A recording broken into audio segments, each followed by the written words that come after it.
Very good morning to all of you. Today topic is accounts and records and then e-way bill. We'll discuss the provisions with respect to accounts, records and then with respect to the movement of the goods also. Very good morning, Sanjay.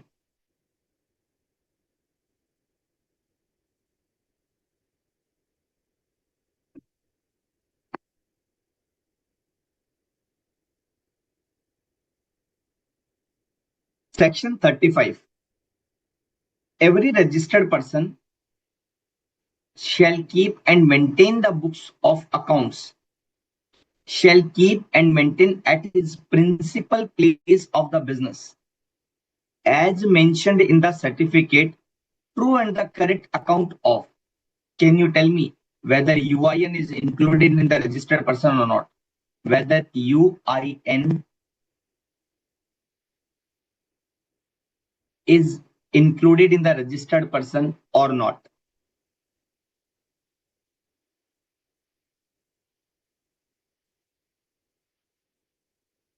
The answer is no. A UIN is not a registered person.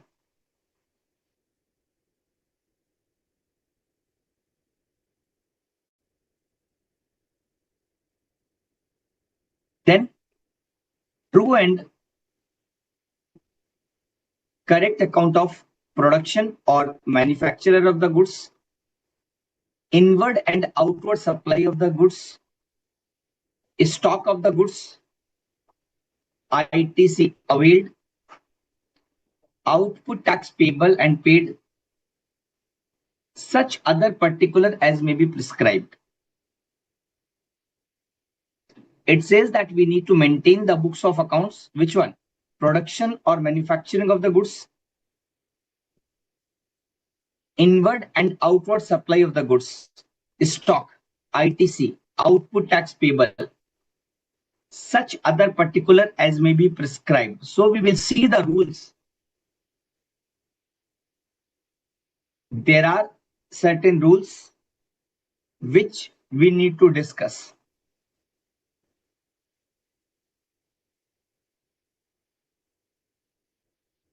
Provided that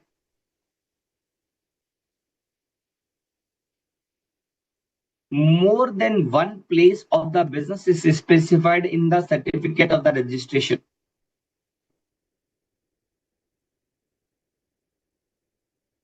The accounts relating to the each place of business shall be kept at such place.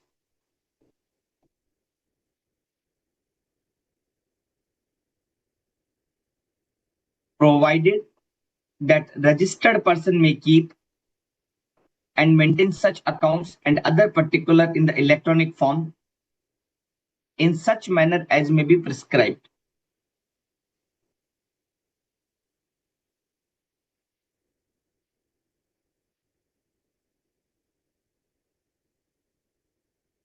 Now, subsection 2 is talking about other than registered person. If the question is whether unregistered person is also required to maintain the books of accounts, the prima facie answer is no, but yes, you read the 35 subsection 2. It says that every owner or operator of the warehouse, godown, or any other place for storage of the goods, and every transporter, point to be noted, irrespective of whether he is a registered person or not, means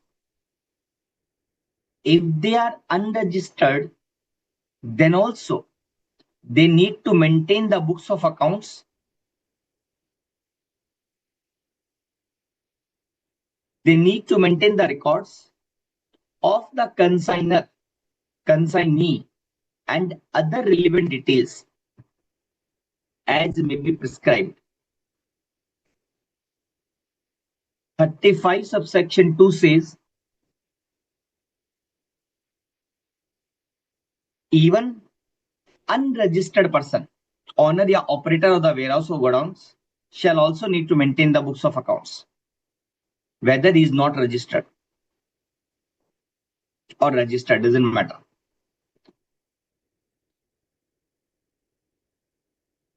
Thirty-five subsection 3 says that the commissioner may notify the class of the taxable person to maintain additional accounts or document for such purpose as may be specified therein, where the commissioner consider that any class of the taxable person is not in the position to keep. Any question?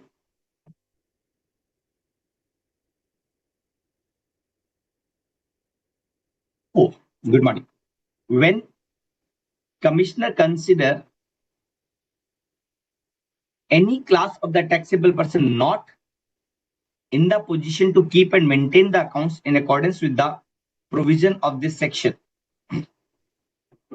he may, for reason to be recorded in writing, permit such class of the taxable person to maintain the accounts in such manner as may be prescribed.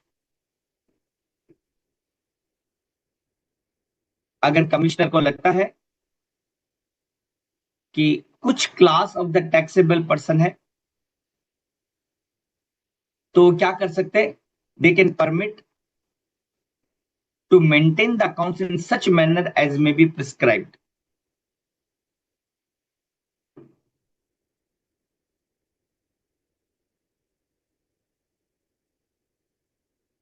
Subject to the provision of the clause H, subsection 5 and of section 17. What is this? Can you please tell me that what is the requirement of section 17, subsection 5, clause H?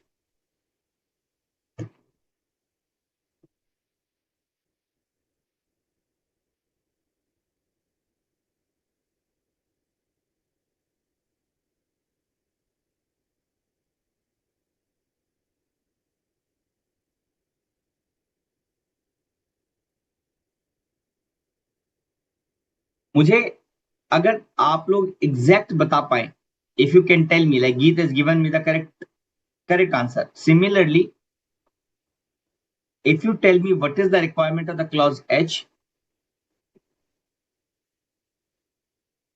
it would be appreciated. Yes, Yogesh has also given the correct answer. Yes, Sanjay, absolutely correct. Now,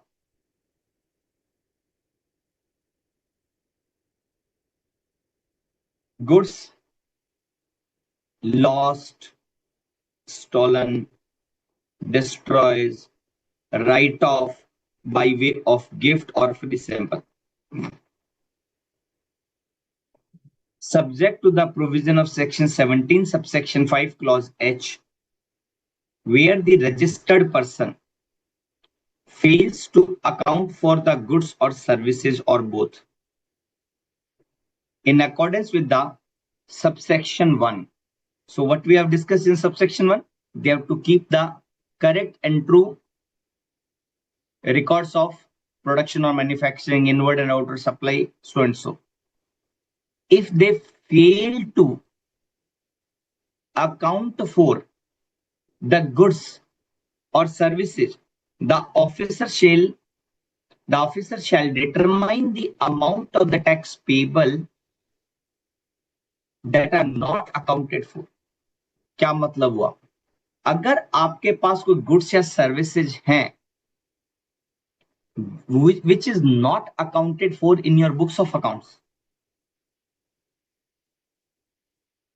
it shall be treated by the officer that you have supplied the goods without keeping the books of accounts to that extent. without recording the transaction. They might treat that you are having the mala-fide intention. 74. Shall apply for determination of the tax.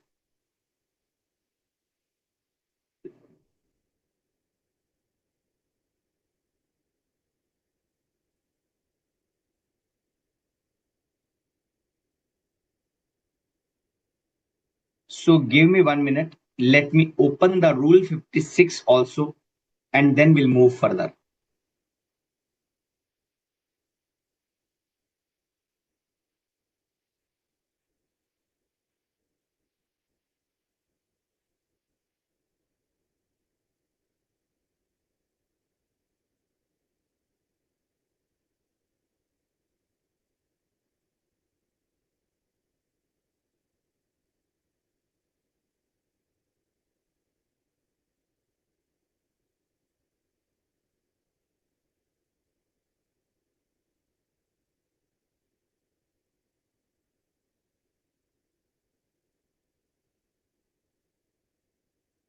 Rule 56, let's read the one by one language. What is the bare language of the rules?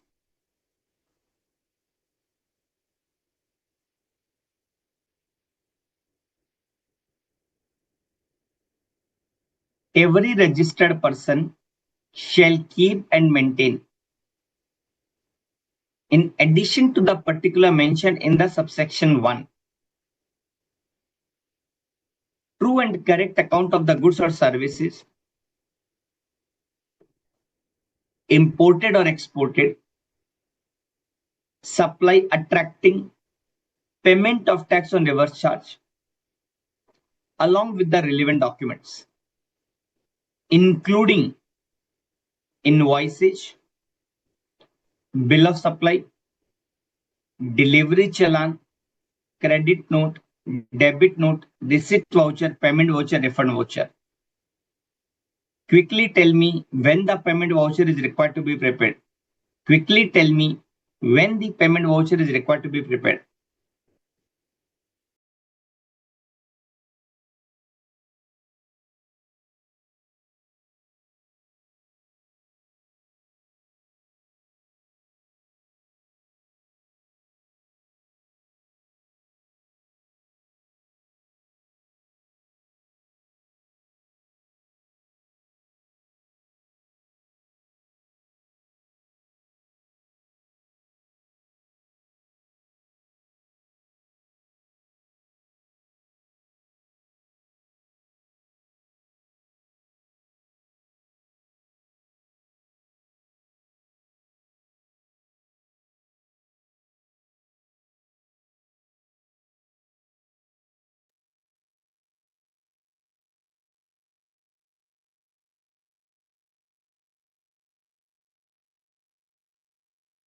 Payment voucher is required to be prepared when the recipient make the payment to the supplier for 9 for the transaction which fall under reverse charge. 9. Ayush. And everyone is correct. ठीक है. So the payment voucher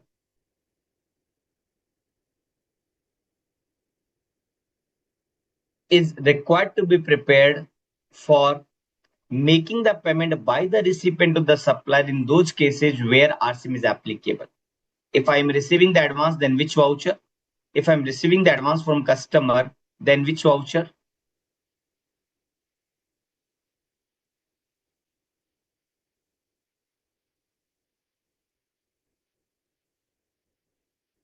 Now all the answers are correct. Receipt voucher. Receipt voucher.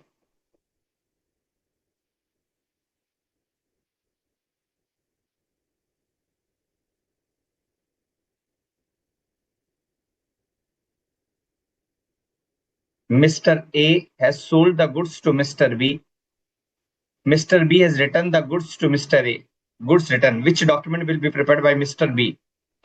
Goods has been returned by Mr. B to Mr. A, which document will be prepared by Mr. B?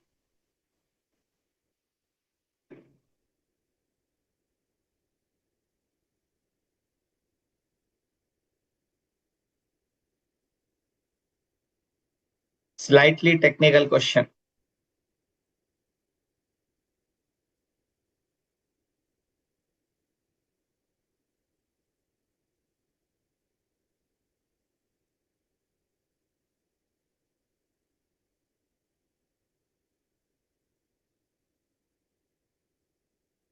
Very nice answer by Yogesh.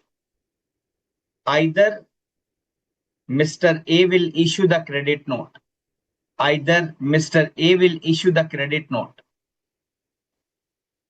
Either Mr. A will issue the credit note to Mr. B, or Mr. B can treat the same as a fresh supply and then he will issue the tax invoice. My question is, can, and also I appreciate the answer of Ayush. Ayush has written the word delivery challan. I fully agree that he is prepared to prepare the delivery challan for movement of the goods. The last point, the credit note or debit note, can it be prepared by the recipient or it will always by the supplier in the GST law? I'm asking from GST perspective. I'm not asking from accounting perspective.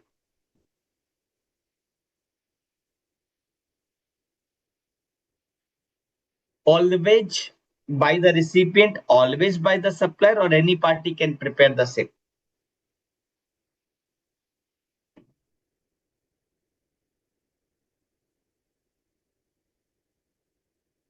The answer, absolutely correct. The answer is always by the supplier. Always by the supplier. So, if anybody has given the answer in the question which I have asked, the debit note will be prepared by the Mr. B, that is not correct. Correct? Okay. Now, every registered person other than the person paying the tax under Section 10. Now tell me, every registered person and every registered person other than the person paying the tax under Section 10. So, whether this 56(1) is applicable on composition dealer or not, just confirm whether 56(1) is applicable for composition dealer or not.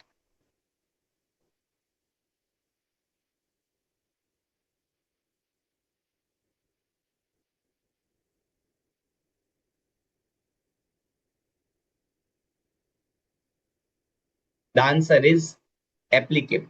The answer is applicable. So, sometime the composition dealer might have under the impression they are not required to prepare any books of accounts. Answer is wrong. It is not the case. They need to prepare. They need to prepare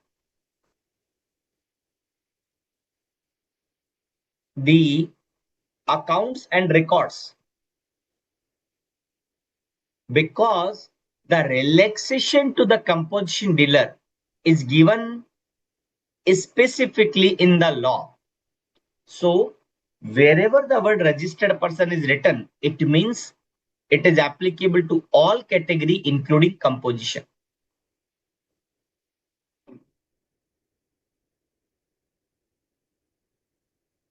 Every registered person other than composition shall maintain the accounts of the stock in respect of now they are talking about stock,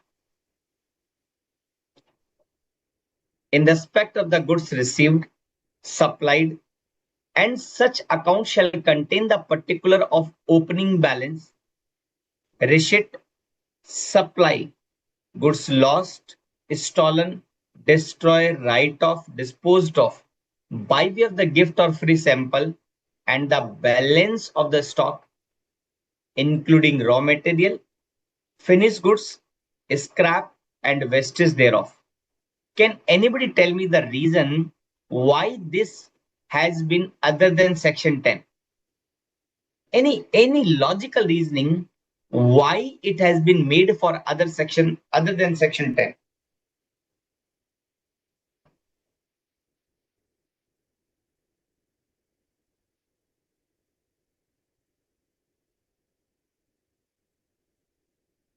Right, Sanjay. Right, Ayush.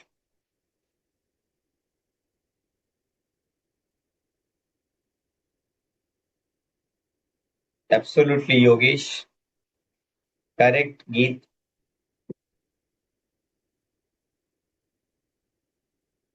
Because section 10 cannot take the input tax credit, and therefore there is no requirement of reversal of ITC on account of the goods lost, stolen, destroyed, right of disposed of, etc.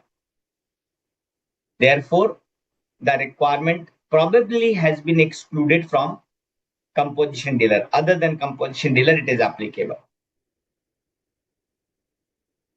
Every registered person shall keep and maintain the separate account of advance received, advance paid, and adjustment made thereto. Whether composition dealer are required to pay the tax on advance if they receive for supply of the goods. क्या composition dealer को advance में tax पे करना है अगर उन्हें goods के against में कोई एडवांस मिलता है तो?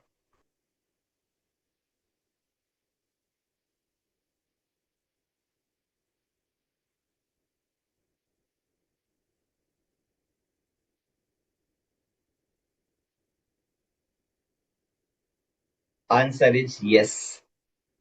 करेक्ट योगेश, करेक्ट गीत. They have to pay the GST on advance even for supply of the goods because the notification gives the relaxation only to the regular registered person. ठीक है.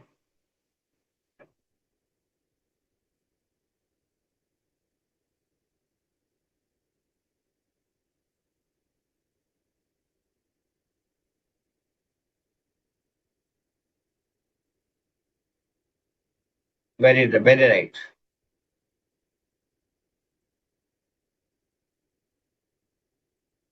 Every registered person, subsection 4, every registered person other than section 10 shall keep and maintain the accounts relating to the tax payable, including RCM, tax collected and paid, input tax, ITC availed, together with the register of tax invoice, debit note, credit note, delivery challan issued, received during the tax period.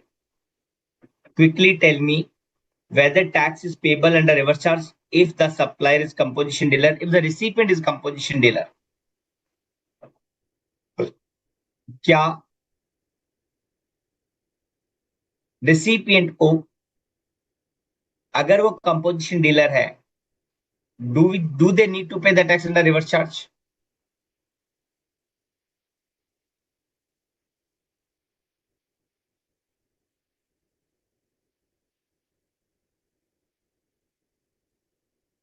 So Yogesh, Geet, Sanjay, absolutely correct. Absolutely correct. They need to pay the tax under reverse charge, except, wow, Saminathan has given the additional answer. Now, the except, tell me the name of the two transaction on which RCM is not applicable if the recipient is composition dealer. Two transaction.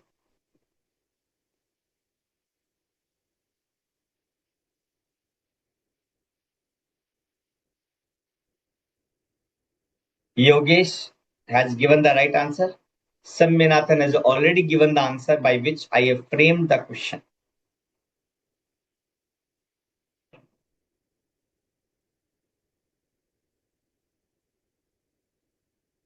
Only two answer, Yogesh and Saminathan. आप मुझे बताइए composition dealer को RCM में tax पे करना पड़ता है normally, but on the two transactions, they are not required to pay the tax under RCM. Tell me, what are the two transactions on which RCM is not applicable if the recipient is composition dealer?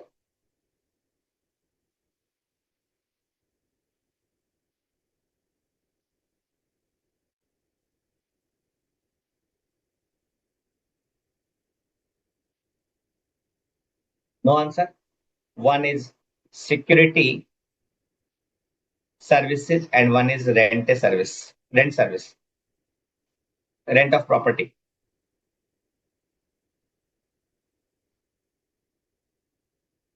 Now they are saying every registered person shall keep the particulars of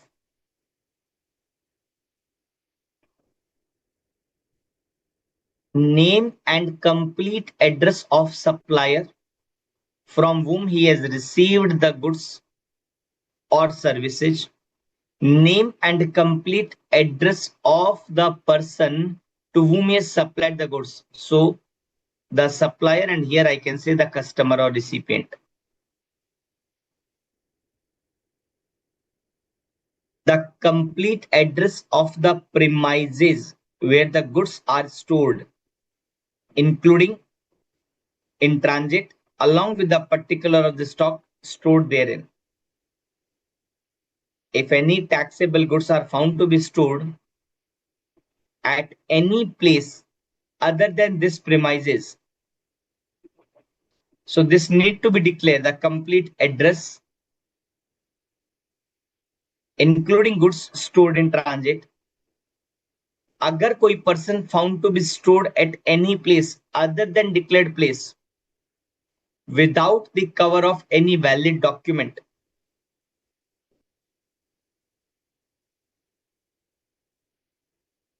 the officer shall determine the amount of the tax payable on such goods as if such goods are supplied by the registered person.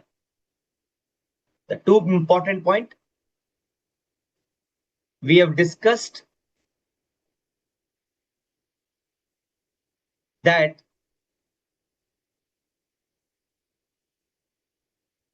if the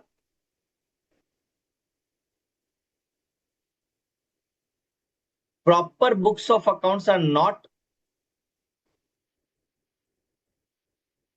if the proper books of accounts not accounted for, then officer will treat the goods or services which are not accounted for that it has been supplied, and 73, 74 or 74A will be applied.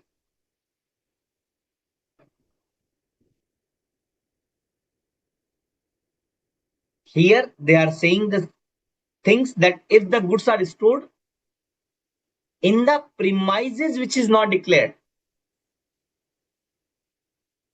even though goods or services are recorded in your books of accounts, but if you are keeping the same at the place which is not declared, then they will determine that as if you have sold the goods, but sale ka entry has not been passed in your books. Every registered person shall keep the books in his certificate, shall keep the books at the principal and additional place of business which is mentioned in the certificate, and such book shall include any electronic forms of the data stored on any electronic device.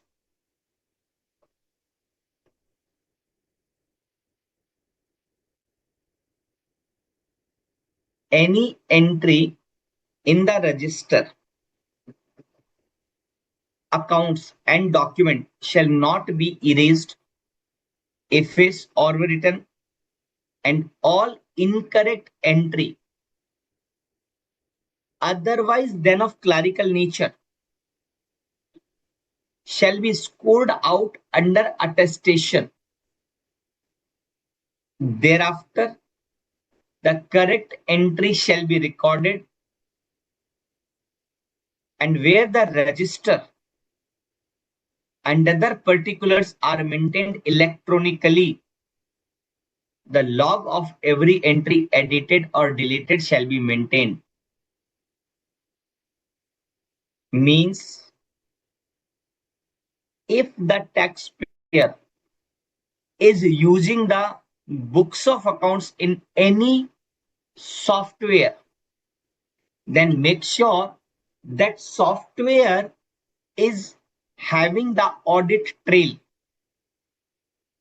So suppose I am the GST officer and I come to the premises of Mr. A, I will pass one accounting entry and I will delete that accounting entry. Then I will check whether the audit log is maintained or not. If not, then they are doing the non-compliance of the Rule 56 sub Rule 8.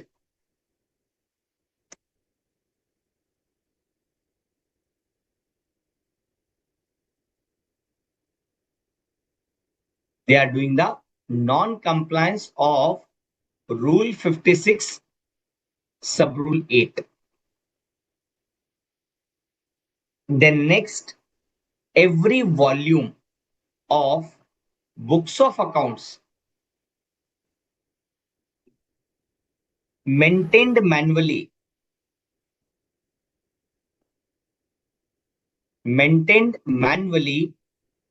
by the registered person shall be serially numbered.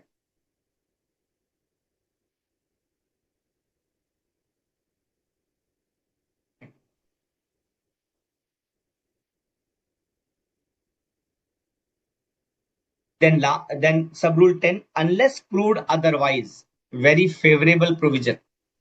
If any document, register, or any books belonging to a registered person are found at any premises other than those mentioned in the certificate, they shall be it shall be presumed that to be maintained by the registered person. Now this is the relaxing provision. For example, I am not keeping my books at the principal place. All the books of accounts are being maintained at my home. So unless proved otherwise, then it will be treated that I have maintained the proper books of accounts.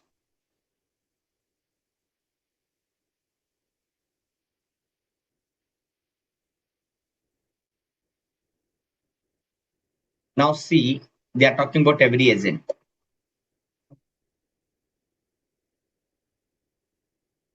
Every person who is doing the manufacturing of the goods. Now you see the specific class of the taxable person. We read now that they can notify, they can specify, they can prescribe. So now the relevant provision is being prescribed. The every agent referred to in section 2 clause F shall maintain the account depicting the particulars of authorization received by him from each principal to receive or supply the goods on behalf of the principal. Same particulars including description, value and quantity wherever applicable of goods or services received on behalf of every principal. So its first requirement, goods or services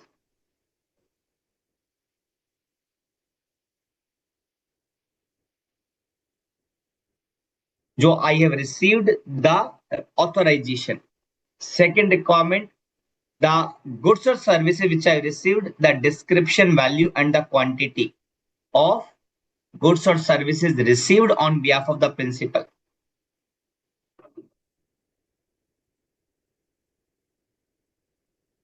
And third requirement, that whatever I have supplied on behalf of the principal.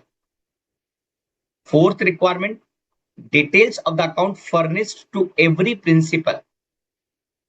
And last is tax paid on the receipt or supply on behalf of every principal. ठीक है. Sub rule 12,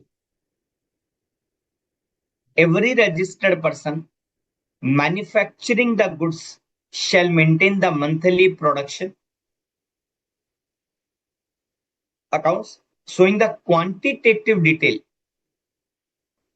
of raw material or services used in the manufacturing and the quantitative details of the goods so manufactured, including the waste and byproduct.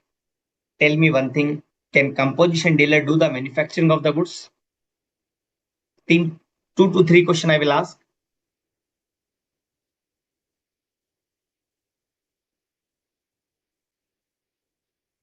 Can composition dealer do the manufacturing of the goods?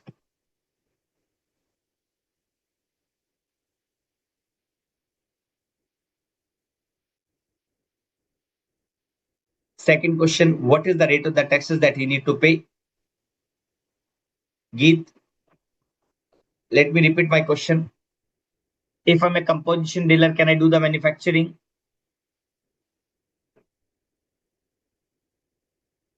The answer is yes.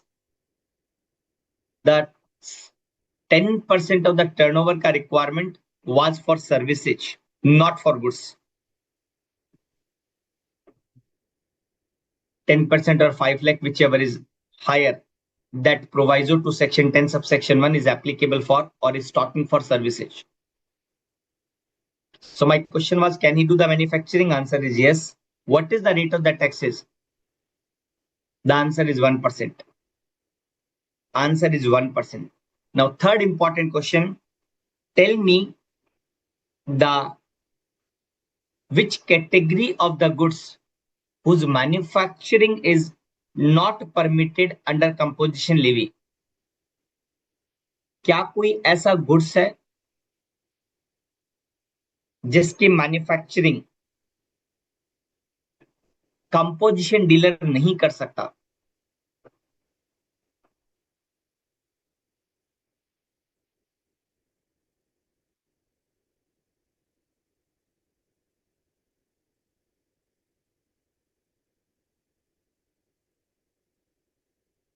Yes. Geet has given the correct answer. Samyanathan has given the correct answer.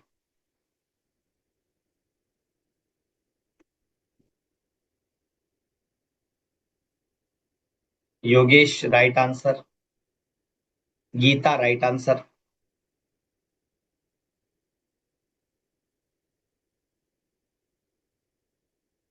Ayush, what is your answer?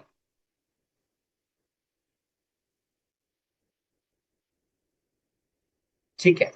So, certain goods like pan masala, tobacco, ice cream, these are not permitted of manufacturing and trading. The manufacturing of these items are not permitted, meaning thereby composition dealer can do the trading. There is no problem, there is no harm. Permitted.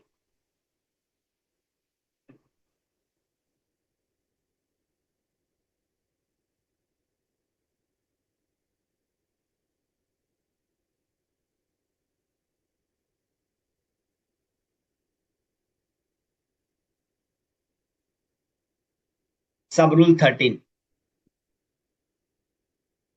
Every registered person supplying the service shall maintain the accounts showing the quantitative details of the goods used in the provision of services.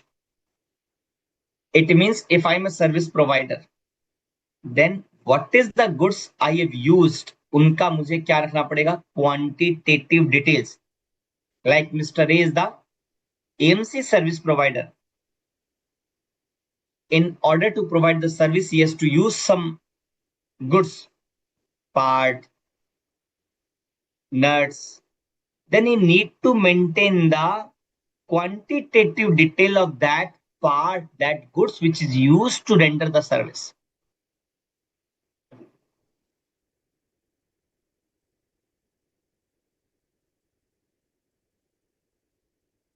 And details of the input service utilized and the service supplied. So for example, if I am providing the service, if I have taken the inward services, I have to maintain that. Sub rule 14 is applicable to the work contractor.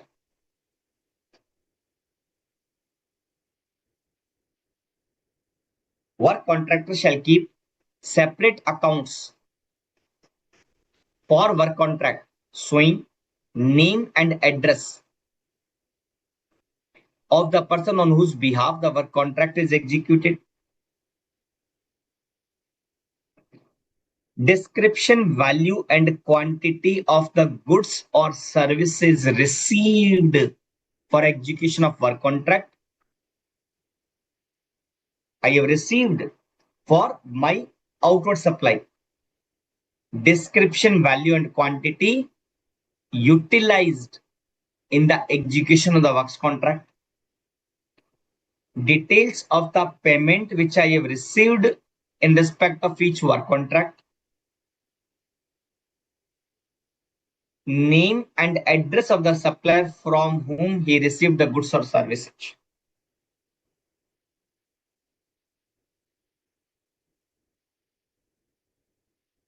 The records under the provision of this chapter may be maintained in electronic forms, and the records so maintained shall be authenticated by means of the digital signature.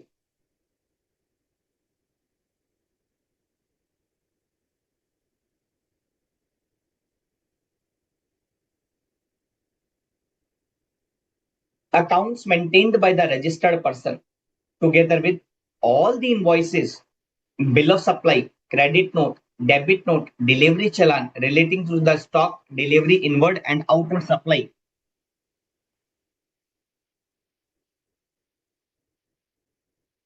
Accounts maintained by the registered person, together with all the invoices, bill of supply, credit note, debit note, delivery challan relating to the stock, deliveries, inward and outward supply shall be preserved for the period as provided in section 36. Now, when we will read the section 36, we would be able to know that मुझे कितना साल तक, how much years I need to maintain the records,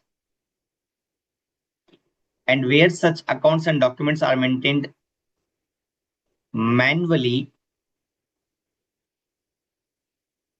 be kept at every related place of the business mentioned in the certificate, and shall be accessible at every place of the business, if they are maintained digitally.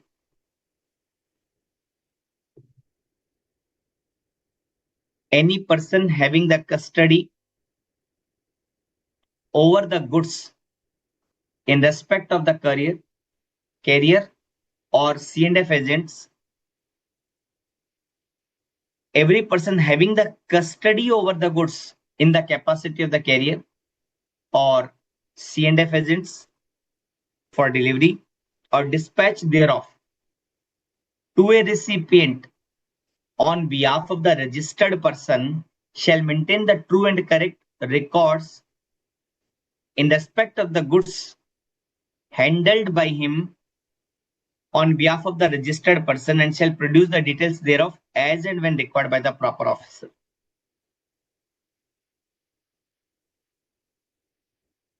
So, if I am having the custody over the goods in the capacity of these C&F agent, etc., for delivery, for dispatch, then I have to maintain the quantity of the goods, true and correct record in respect of the goods handled by him, and shall produce the details whenever it is asked by the proper officer.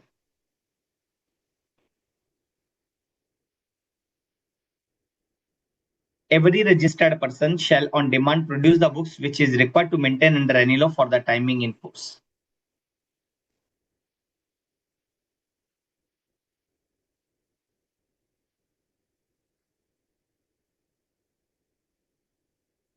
By this, Rule 56 is completed. Rule 58 is for Section 35, subsection 2. It says that every owner or operator of the warehouse, godown, any other place used for storage of the goods, and now the transporter, irrespective whether is registered person or not, shall maintain the records of the consignor, consignee and other relevant details in such manner as may be prescribed.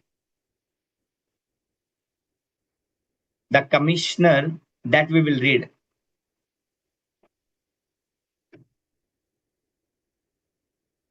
they are saying every person required to maintain the records and account in accordance with the provision of 35(2) means owner or operator of the warehouse or godown or transporter, even if not already registered,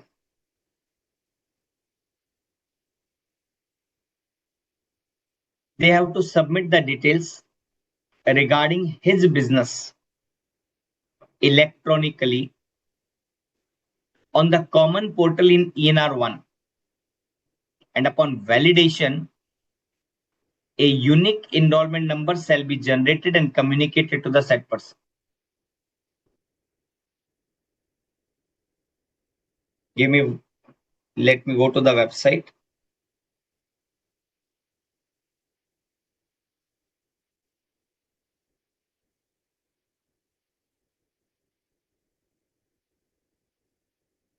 I'll open the website of EVBill.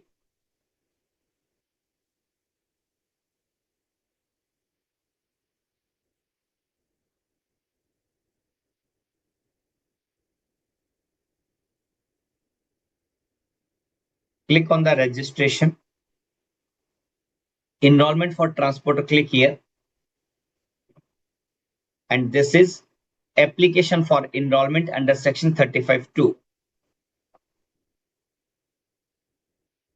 Every transporter or operator or owner, warehouse, godown, and who are involved in engaging in the transportation of the registered person goods, क्या ये ENR 1 सभी के पास में है? Probably answer would be no.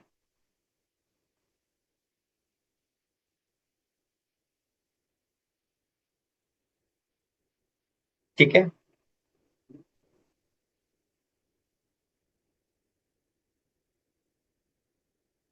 Additionally, the unique enrollment number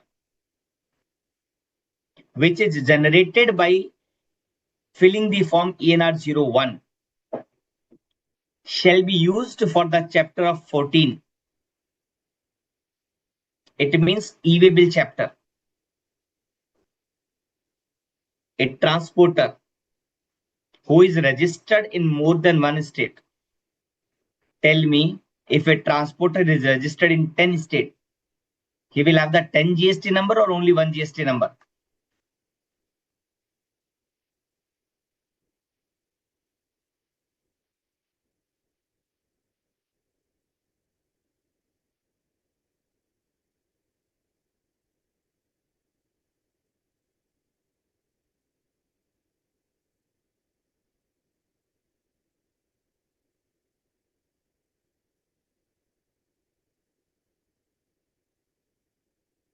Yes, very simple question I asked, that he will have the 10 GST number.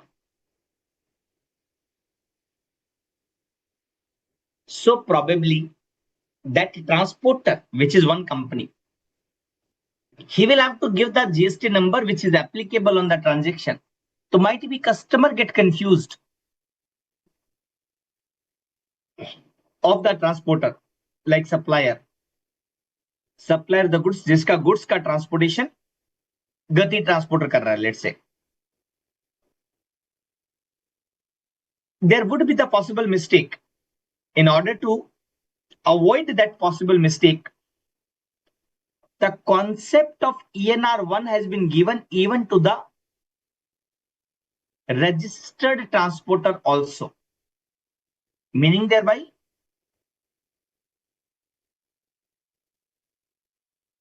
they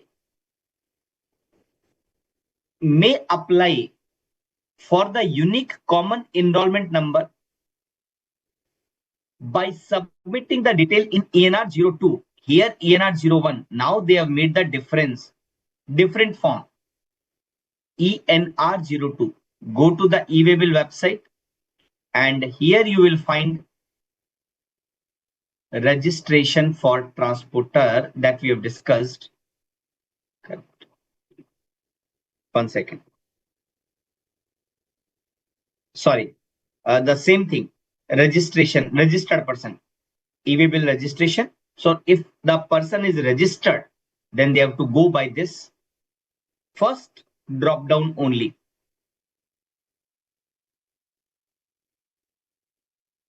So what is the benefit for getting the or for submitting the ENR02? The benefit would be that he can use that enrollment number for all the GST number. For all 10 GST number, he will have only one enrollment number.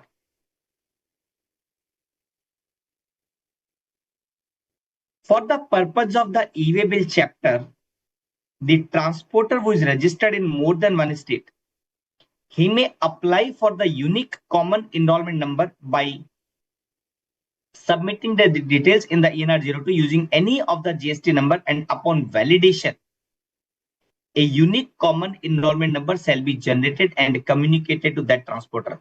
So ENR02 has to be filled by using any login. So when you log in, then you will find the option of ENR02.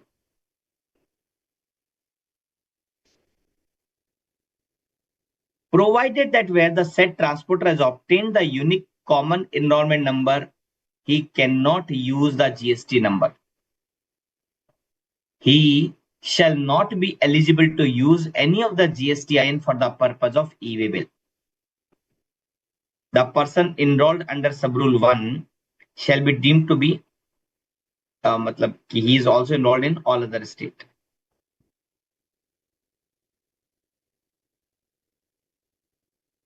Every person who is enrolled under subrule 1, wherever required, amend the details in ENR1 electronically on the common portal.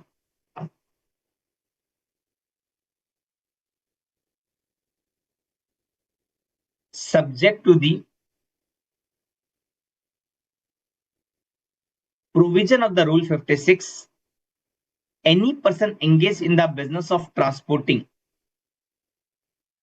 quickly tell me what is the requirement for transporter or owner or operator. What was the requirement in the Rule 56 with respect to owner, operator or transporter? जितना भी याद है.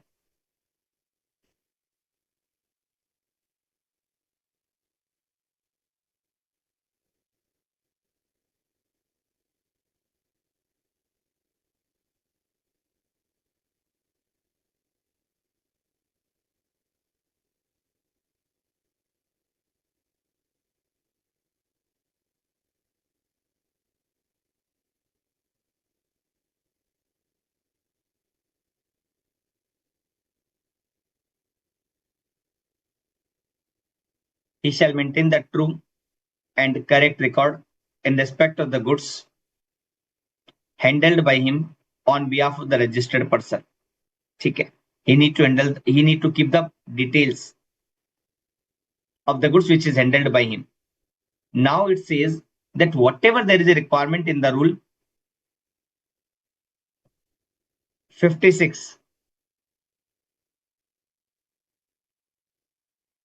any person who is engaged in the business of transporting the goods shall maintain the records of the goods transported, delivered, and stored in transit,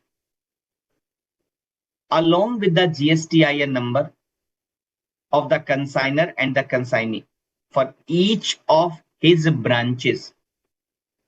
Every owner or operator shall maintain the books with respect to the period for which particular goods remain in the warehouse, including the particular relating to the dispatch, movement, receipt, and disposal. The owner or operator of the godown shall store the goods in such manner it can be easily identified item-wise, owner-wise, and facilitate the physical verification or inspection by the officer on demand. Rule 57 is with respect to generation and maintenance of electronic record.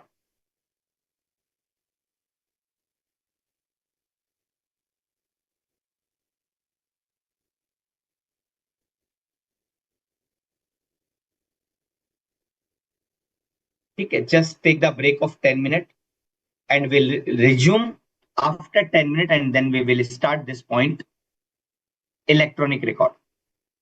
ठीक है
and maintenance of the electronic record.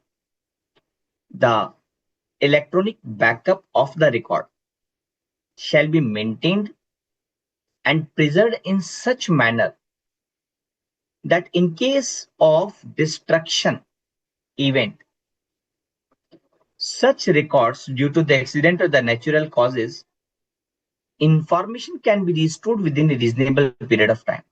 That is the only requirement. Means, are you having the backup of the record or not? That is important. The registered person shall maintain the electronic record produced on demand, the relevant record or document duly authenticated by him in hard copy or any electronic readable format, where the accounts and records are stored electronically by any registered person. He shall on demand provide the details of the files, even password of such files, and explanation for the codes used where necessary for access and any other information which is required for such access, along with the sample copy in the print form.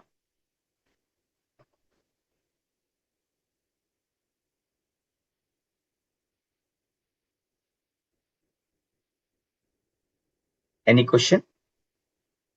That we will discuss. In this provision, we will discuss Samanathan, 72 month. Every registered person, section 36 talks about period of the retention of the accounts. Every registered person required to keep and maintain the books or other record in accordance with 35(1) shall retain them until the expiry of the 72 month from the due date of furnishing of annual return pertaining to such records and accounts. Proviso that a registered person who is party to an appeal or revision or any other proceeding before any appellate authority or revisional authority or tribunal or the court, if any registered person who is the party of appeal, revision, or any other proceeding before authority, tribunal, revisional authority, whether filed by him or by the commissioner, or is under investigation for the offense in the chapter 19, then he has to retain the books of accounts or other records pertaining to the subject matter of the appeal, revision proceeding, or investigation for a period of 1 more year after the final disposal of the appeal or the period specified above, whichever is later. So at least he has to keep the record 1 more year. 1 more year. If the subject year is under the appeal, revision authority, etc. Now we are moving to the e-waybill topic. Let me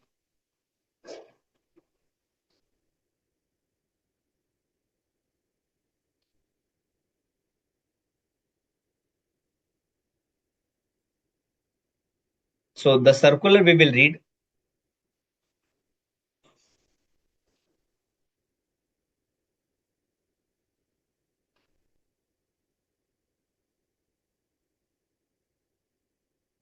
Period of retention we have discussed.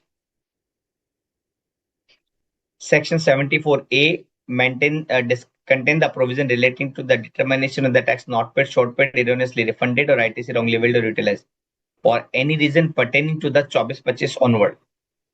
Detailed provision of this section are discussed in the chapter 19 of the module 3 of study material, the provision of 73-74 are applicable for the financial year up to 23-24.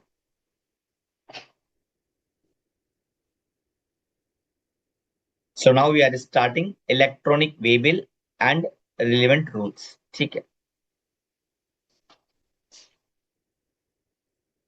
Anybody knows that e-waybill is required if the value exceeds how much amount?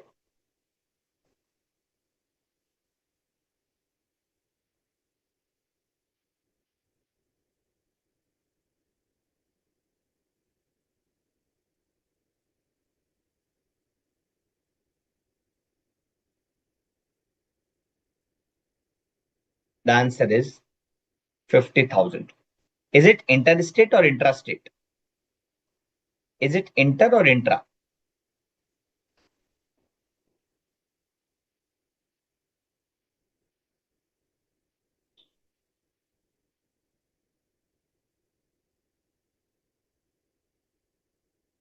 Inter or intra?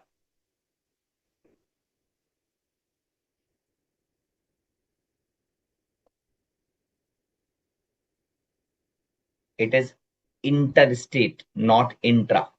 Not intra. The intra would be decided by the respective SGST rule. You cannot say that 50,000 is applicable for inter as well as intra. Rule 138 of the CGST rule, which is applicable for interstate, like Delhi, it talks about 1 lakh. Like Gujarat, it talks about 1 lakh limit for intrastate. Like Rajasthan, it gives the relaxation for intrastate movement if it is the district movement. Like Bihar, earlier it was 2 lakh, now it is 1 lakh. Meaning thereby, every state has the right to decide the different limit for intrastate movement of the goods.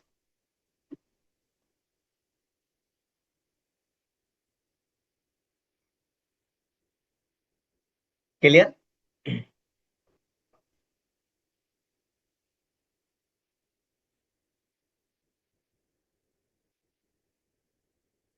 Let's move to the section 68. Government may require the person in charge of the conveyance carrying any consignment of the goods of value exceeding such amount as may be specified to carry with him such document, such device as may be prescribed. The details of the document required shall be validated in the manner as may be prescribed. So they will prescribe the manner in which it has to be validated. Where any conveyance referred to in subsection 1 is intercepted by the proper officer, he may require the person in charge, that is driver, to of the conveyance to produce the document prescribed under the said subsection and devices for verification, and the said person shall be liable to produce the document and device and allow the inspection of the goods.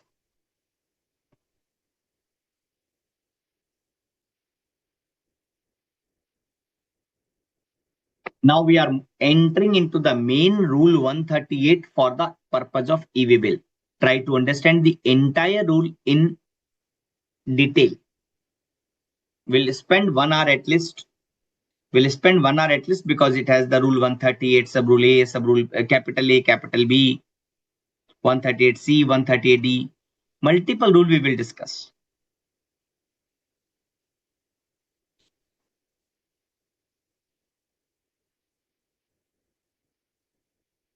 Any question?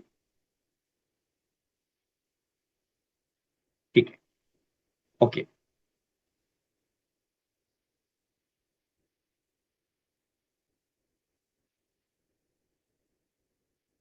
every registered person who causes the movement of the goods of the consignment value exceeding 50,000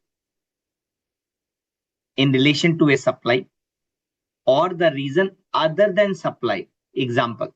Can you give me the example for this particular point?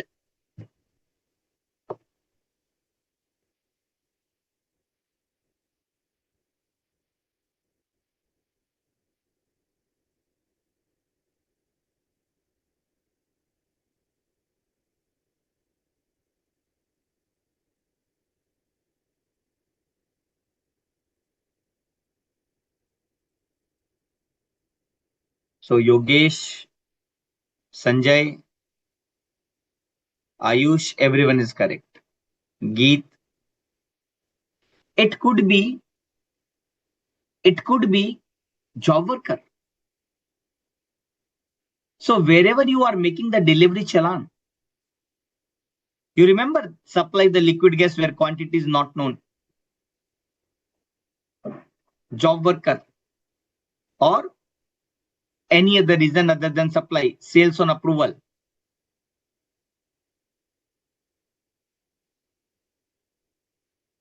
Or goods in the batches lot. C, semi knockdown condition. Complete knockdown.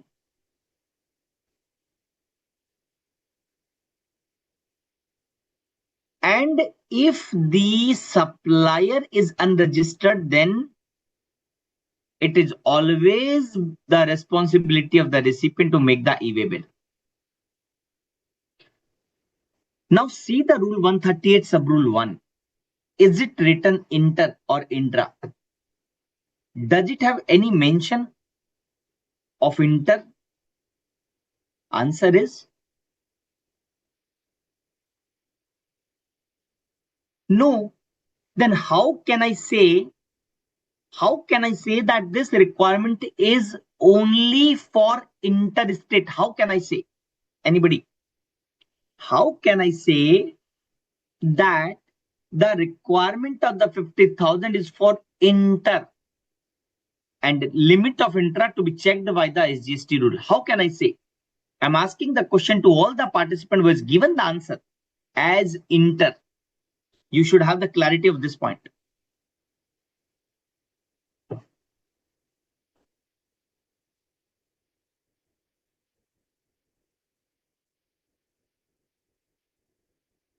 The answer is it is not written. So prima facie we can say it is applicable for inter and intra, but when you go to the rule 138, when you go to the rule 138 and sub rule 14, what happened? एक minute.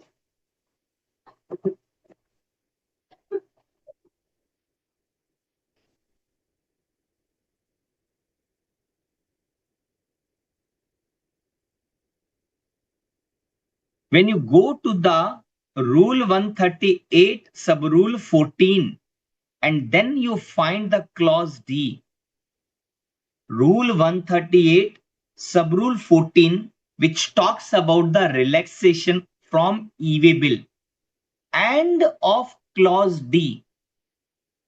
What is the clause D? Let me move and then come back in this slide.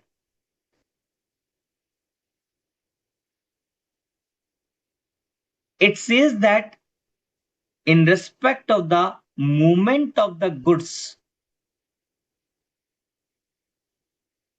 within such area as are notified in the respective state e-way bill rule, then yes, they can have the exemption not to make the e-way bill. What does it mean? It means the 50,000 is the limit always for inter, that is no doubt. But for intra,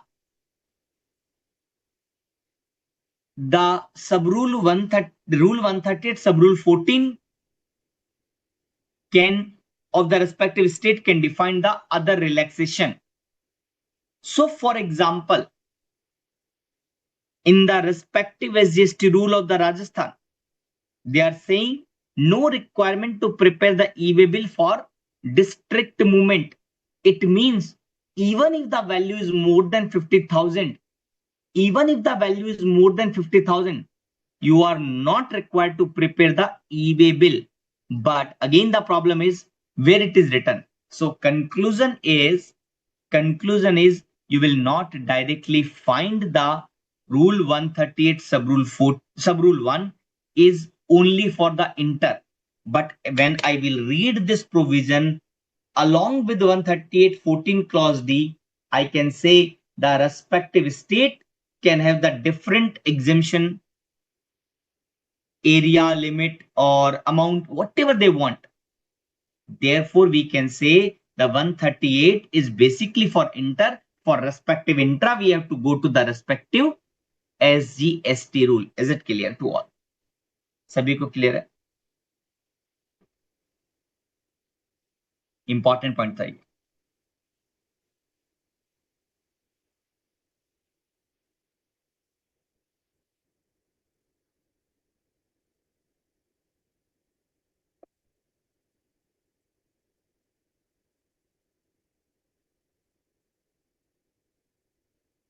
Shall. Now the question is, will the supplier prepare the e-way bill or the recipient? Will the supplier prepare the e-way bill or the recipient will prepare the e-way bill?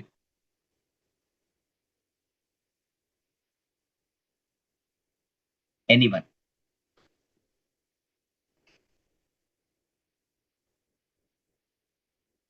The answer is the person who caused the movement of the goods. It can be supplier, it can be recipient, or even it can be transporter.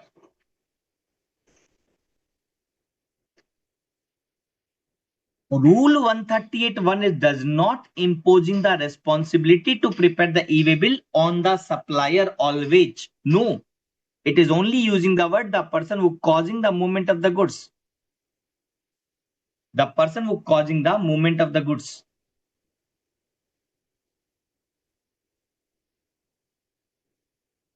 The e-way bill will be before commencement of the movement. Before commencement of the movement. Furnish the information in part 1 of the part A of the EWB01 electronically on the common portal along with such other information as may be required, and a unique number will be generated on the said portal. मतलब क्या हुआ? I need to fill the part A before commencement of the movement of goods. What about the part B? Just wait for some time, we'll discuss that one.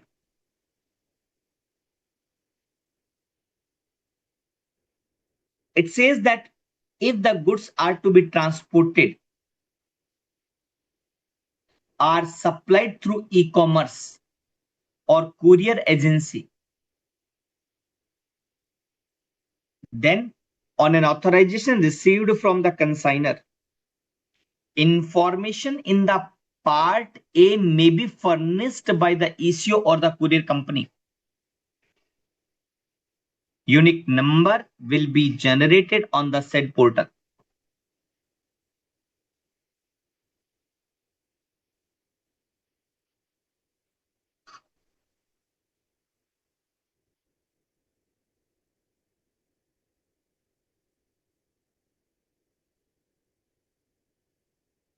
Right, Geeta? Provided also that where the goods are sent by the principal located in one state, where the goods are sent by a principal located in one state to a job worker located in any other state, e-way bill shall be generated either by the principal or by the job worker, irrespective of the value. So I can say the limit of 50,000 is not applicable for principal to job worker. And is it inter or intra? This proviso is talking about inter or intra or both.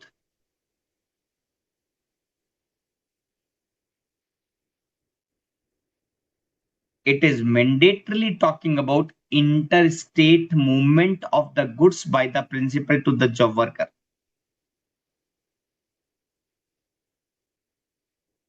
Further proviso says that in case of the handicraft goods from one state to the another state by a person who has been exempted from registration to obtain the registration under clause 1 and the clause 2. Anybody can tell me what are the exemptions under 24 clause 1 and clause 2? Can you tell me what was the exemptions given in the section 24, these clause? Quickly tell me.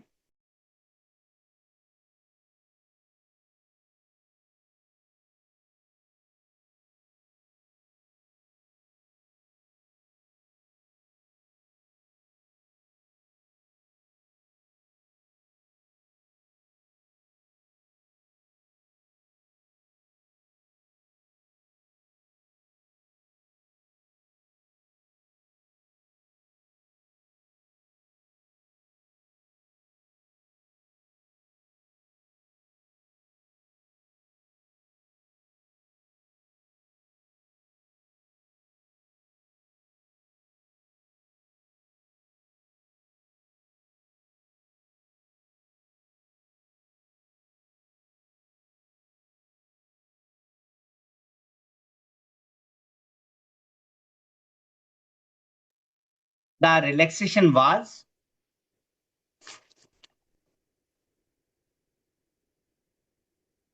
if they are supplying the handicraft goods interstate, then also limit would be applicable. It is not mandatory registration.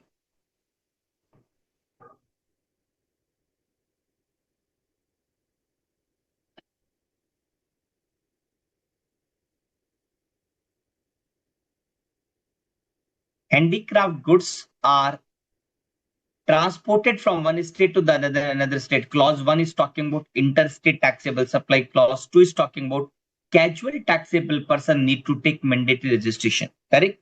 But yes, the relaxation was given for handicraft goods that basic limit of 10 lakh, 20 lakh would be applicable. Explanation 1, the expression handicraft goods has been given in the notification. Read the explanation 2.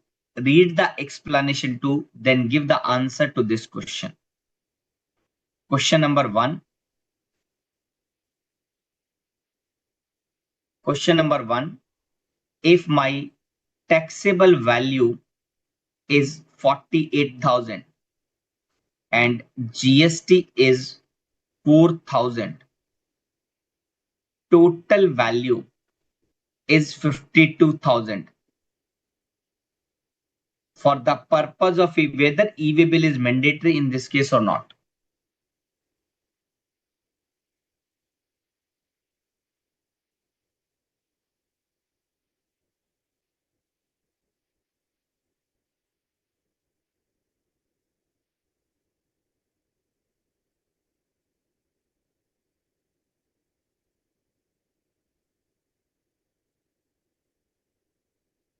Read the explanation 2 and then give the answer.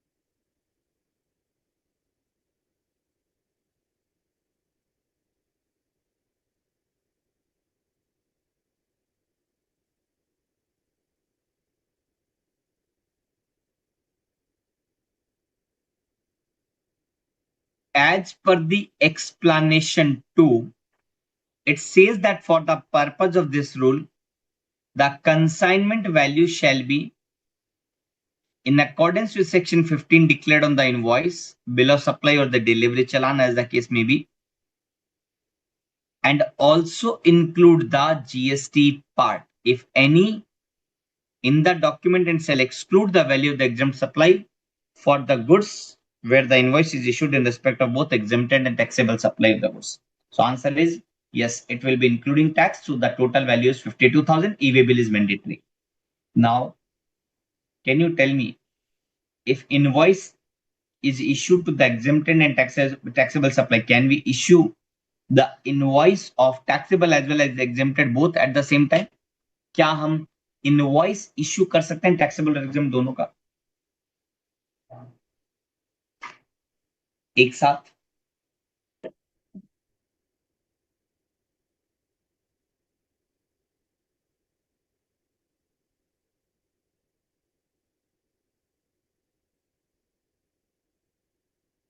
The answer is yes, we can issue. Answer is yes, we can issue. You remember that we have discussed one rule. Do you remember that we have discussed one rule?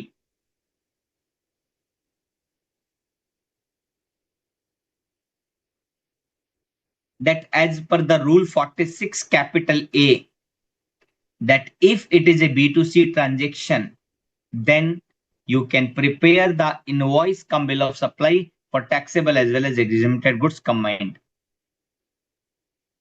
If this is the case, my taxable value of the goods is 44,000, my exempted value of the goods 4,000, and my GST is 5,000.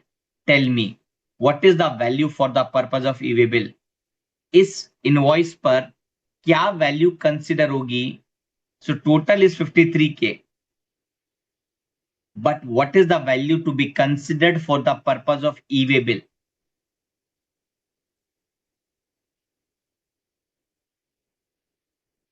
E-way bill के point of view से कितना value होगा?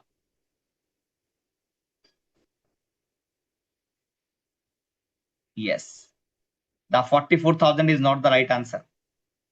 44,000 is not the right answer. My question is, Geet, the document is invoice cum bill of supply. The taxable value is 44,000, exempted is 4,000, and GST part is 5,000. Total is 53,000. Tell me, what is the value for the purpose of e-way bill? Absolutely correct. The answer is 4,000 will not be added. Answer is 4,000 will not be added. So for the purpose of e-way bill, the value is 49,000. So is it mandatory? Answer is no, it is not mandatory.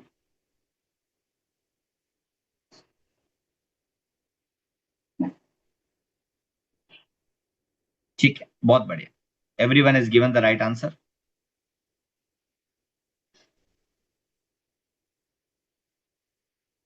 Now, when the goods are transported by the registered person as a consignor,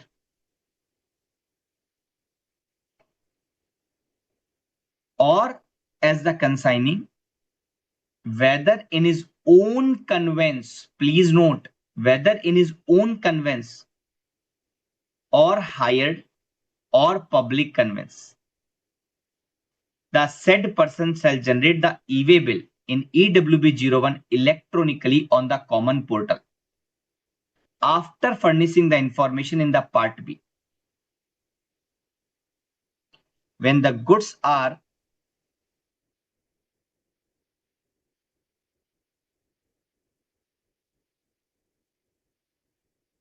transported by the registered person as the consignor or by the recipient as the consignee, किसी भी तरीके से own convince में, hired में, public में, the said person who is causing the movement of the goods, either supplier or the recipient, has to generate the e-way bill electronically after furnishing the information in the part B.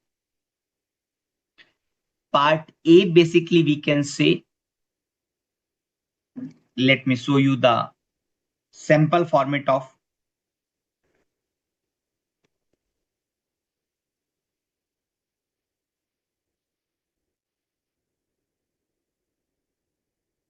e-way bill.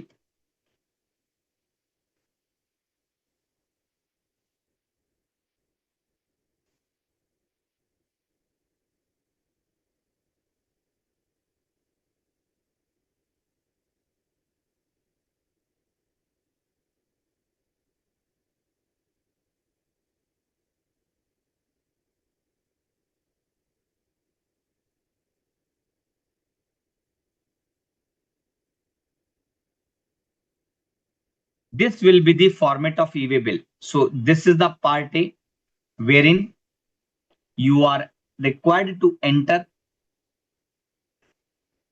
the type, subtype, document number, date, regular composition, etc. I'm sorry, regular or bill to ship to model, etc. I do agree that it is not visible. Whatever the matlab in sample format is available, I can just show that.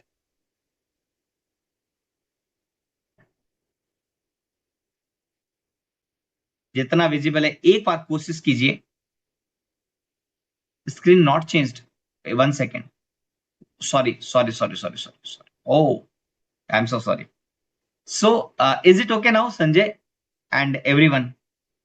Samyanathan, Ayush, ठीक है ना? मैं समझा नहीं. मैं I thought that I shared that screen. No problem. Uh, so this is the part A.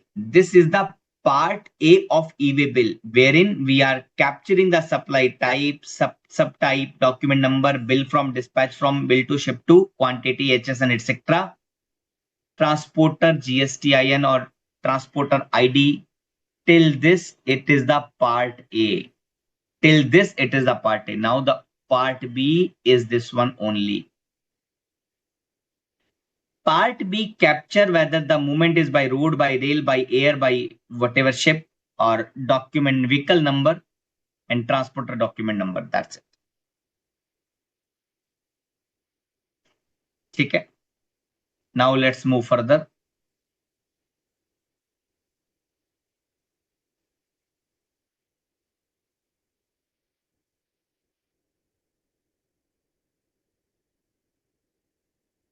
Geet has asked one question. So bill of supply for exempted goods, no e-way bill required? Only one item. Only one item. De-oiled cake. Only one item, that is de-oiled cake. Otherwise, you are absolutely correct because the relaxation has been given in 138 sub rule 14.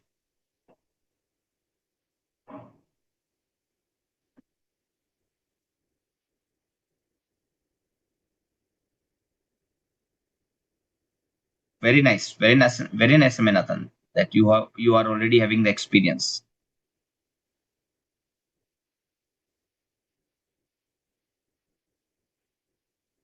Who? So part A is to be completed by the respective person, and then additionally the part B. See, part B cannot be filled without part A. Part B cannot be filled without part A. Very nice question by Ayush. In this case, the only part B is required. The answer is part A is already being discussed in the sub-rule 1. Part A is already being discussed in the sub-rule 1. Correct. Now they are talking about the part B. It means part A plus part B both.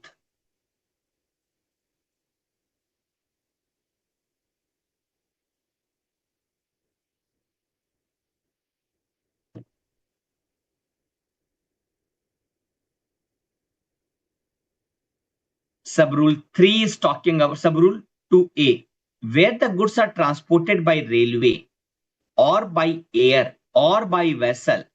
It means the road is not covered in this particular provision. Road is not covered by railway, by air, by vessel.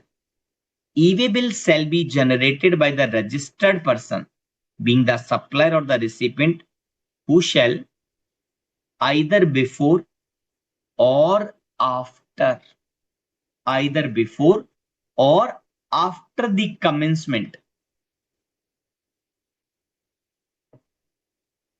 of the movement, furnish the information on the common portal in the part B. Point to be noted, meaning thereby, if the movement is caused through railway, by air, by vessel, mandatorily part A, but part B can be filled after the movement, but before delivery. In case of railway, the railway shall not deliver the goods unless the e-way bill required is produced at the time of delivery.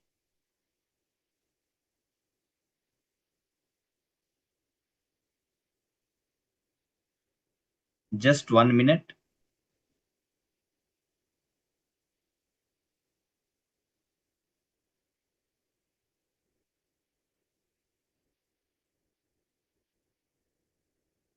E-way bill ka screen is visible or not? Just confirm. Is it visible?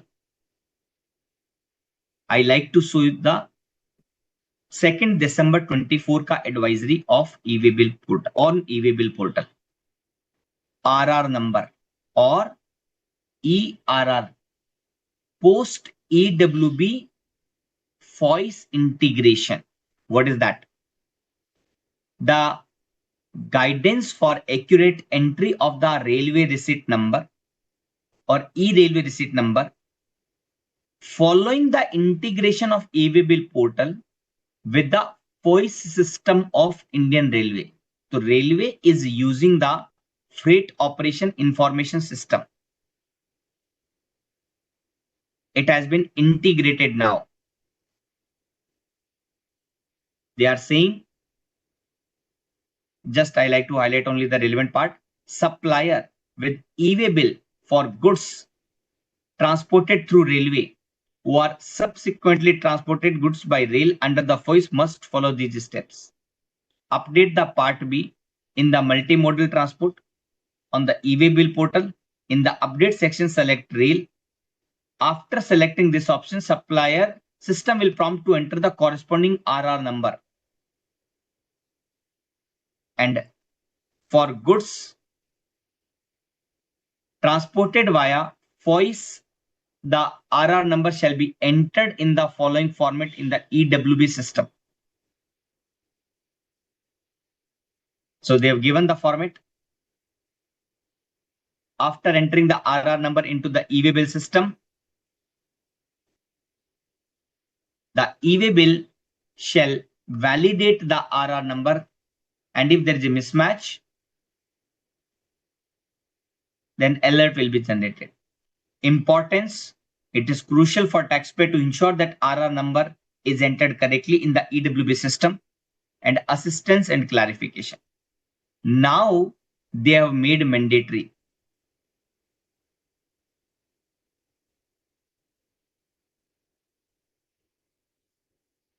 And also after integration, you cannot put the incorrect information.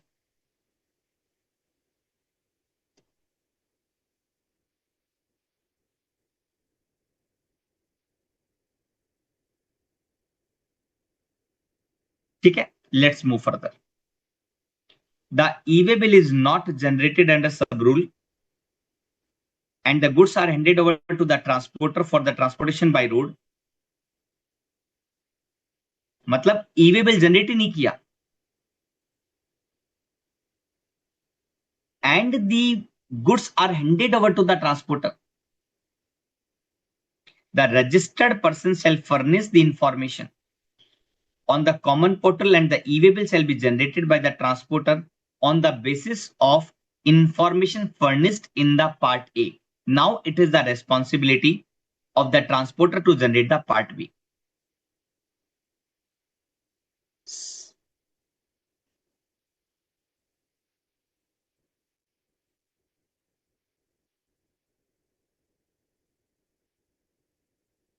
Provided that registered person or the transporter may at his option generate and carry the e-way bill even if the value is C. If the value is less than 50,000, then no problem, e-way bill can be generated. But point to be noted, if the value, if I talk about the same provision for e-invoicing, as of now, e-invoicing, as of now, there is no optional facility to generate the e-way bill if your AATO is less than how much crore? अगर आपके turnover in the preceding financial year is less than how much amount, then optionally you cannot generate the e-invoice.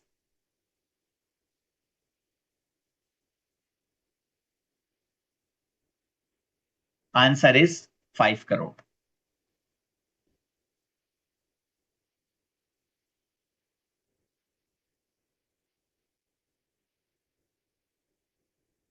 Correct? Let's move further.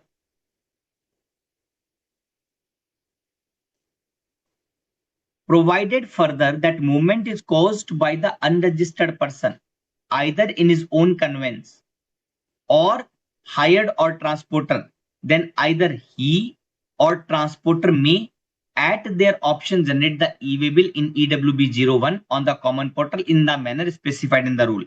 Meaning thereby, if unregistered person want, he can also generate the e-way bill. How?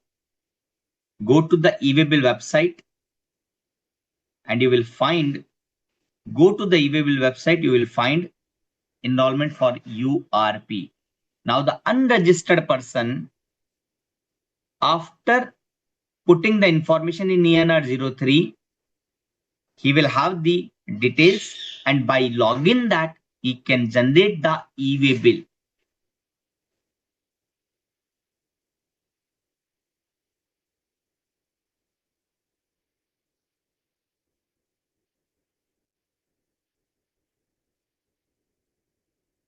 Provided also that where the goods are being transported for a distance up to 50 kilometer, if the distance is up to 50 kilometer, this relaxation I'm talking about 50-50 exemptions, 50-50 relaxation. How? If the distance is up to 50 kilometer plus state is same, and movement is from your business place to the transporter place. 3 condition. Distance अगर 50 kilometre तक है, movement state में हो रहा है, and movement is from your place to the transporter place. अगर ये तीनों कंडीशन satisfied हो जाती है, then part B is not mandatory. Part B is not mandatory.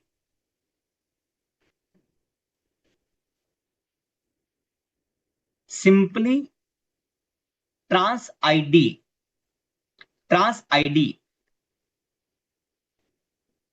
So this is the format of, let me go to the format of e-way bill.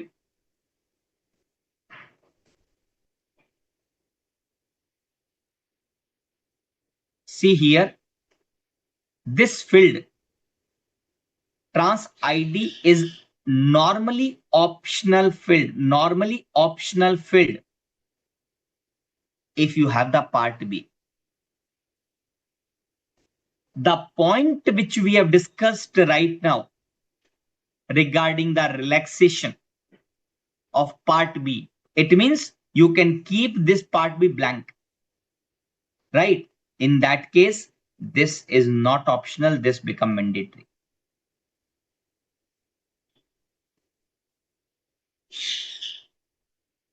This become mandatory. I hope it is clear.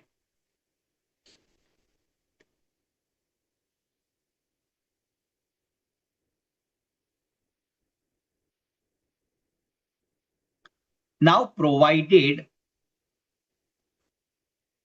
that unregistered person required to generate the e-way bill in AWB01 in terms of the fourth proviso to subrule 1. What is the fourth proviso to the subrule 1? That when handicraft goods are transported from one state to the another state, first proviso, second proviso, third proviso, and fourth proviso. They are talking about handicraft goods by unregistered person.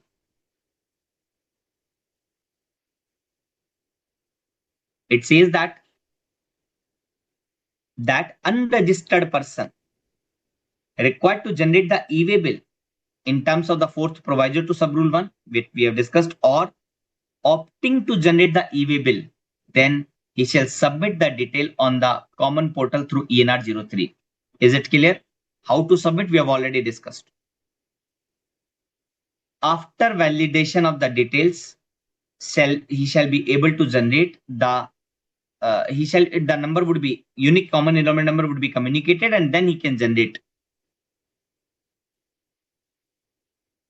For the purpose of this sub-rule, where the goods are supplied by the unregistered supplier to the recipient who is registered, the movement shall be said to be caused by the registered by such recipient if the recipient is known at the time of the commencement. The e-way bill shall not be valid for movement of the goods by road unless the information in the part B has been furnished, except in case of the movement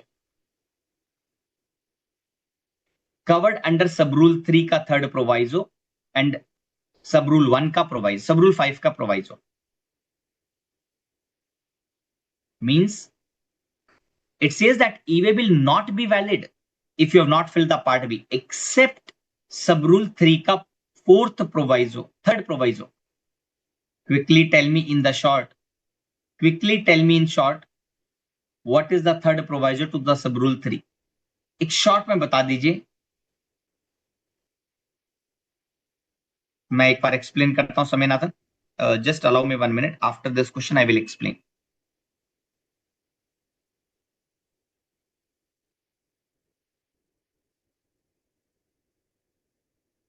The answer is 50 kilometer वाला point. Same state. समयनाथन, you are asking this point कि ये वाला last point मुझे explain कर दो. Transporter details, etc. Just confirm so that I can explain. Normally, if you are adding the part B, then this is not required. But if you are not adding the part B because of the third proviso to sub-rule 3,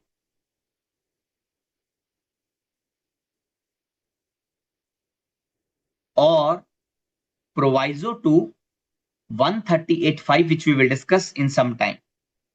In that case, you are not required to add the part B. You can delete this. Sorry, you remove this. For the time being, you remove this. You are not required to add the part B according to the 138 sub-rule 3 third proviso. Then it become mandatory. Transporter ID become mandatory. Because the rule 138 sub-rule 3 ka third proviso, because this provision says that movement from business place to whom? To transporter place. So therefore, they are asking the details of the transporter to ensure that whatever the details you are entering, it is as per the law. Is it clear, Samyanathan? Please confirm. Check.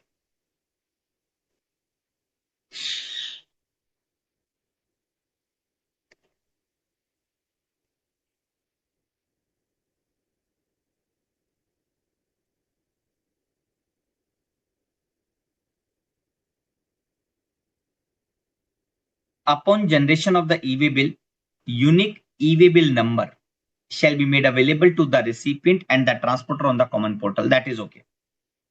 When the goods are transported from one conveyance to the another, transferred, say for example, goods are going from state 1 to state 2, and in between there is a breakdown in the conveyance.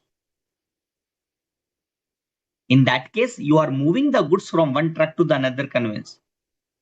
Mandatory update the part B of e-way bill. Mandatory. The consignor or the recipient who has provided the information in the part A, or the transporter shall before transfer and further move the goods, it is mandatory to update the details of the conveyance in the part B. But again, the updation of the details in the part B regarding the vehicle number is not mandatory, is optional in this case when it is almost same. Distance is 50 kilometer, state are same, and goods are moving from transporter place to the actual consignee. See, let's say goods reach to the Delhi transport area. And now from that, they will move to like, let's say Gandhinagar, they will move to the ITO, they will move to the Connaught Place.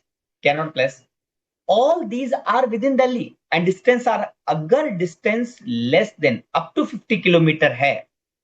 Even though conveyance is changed because when the goods are coming from other state, it will be the big truck. But when the goods will be moved within the city, they will use the small vehicle, small conveyance. The goods are being shifted from one truck to the another truck, one conveyance to the another conveyance. Still, the part B is not required to update.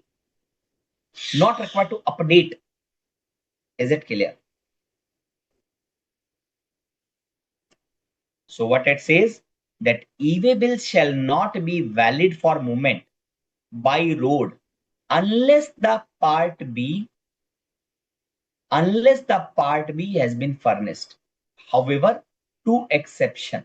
One exception we have already discussed, from business place to the transporter place, and second relaxation which we have discussed just now, from transporter place to the consignee place.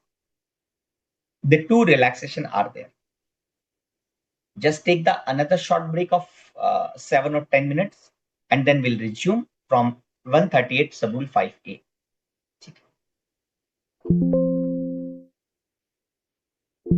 Thank you.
that the consigner or the recipient who has furnished the information in the part A or the transporter, they can assign the e-way bill to the another registered or enrolled transporter for updating the information, provided that once the details of the after the details of the conveyance have been updated in the part B, consignment will not be allowed. That is okay. Now there is a consolidation of e-way bill, EWB02. What is that? Can the suppose one invoice is there for moving the goods from location A to the location B. Mr. P is my customer. There's another tax invoice, same location, but my customer is Mr. Q. There is a customer, Mr. R. Can I make the one e-way bill? Answer is no. Then what is the consolidated e-way bill? The consolidation, suppose Mr. A has reached the goods to the transporter with part A of e-way bill. Similarly, Mr. B has reached with its goods to the transporter with the part A of e-way bill. All customer has not updated the part B. Now we have discussed that part B, if not added, then part B will be updated by the transporter. It will be tough for him to update the part B in every document. What is the best way? Then he can generate the EWB02 consolidated e-way bill by clicking all these part A information.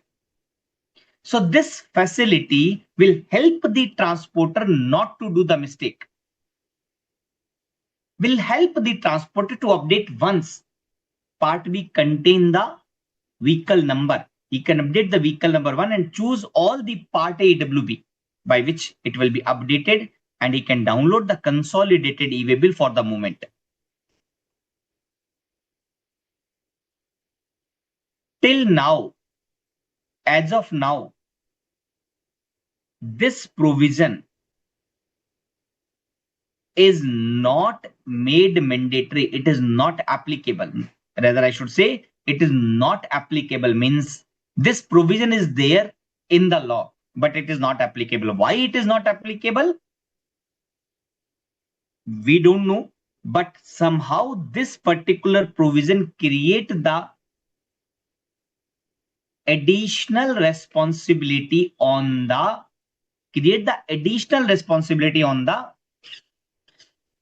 transporter if consignee or consigner has not generated the e-way bill and the value is more than 50,000. It is the responsibility of transporter to generate the complete part A and part B both.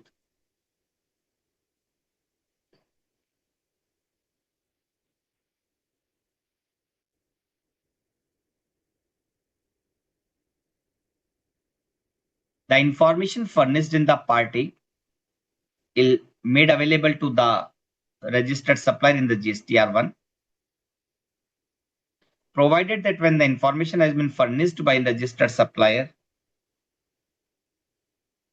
or unregistered recipient, he shall be electronically informed on the email or mobile number if available. It says that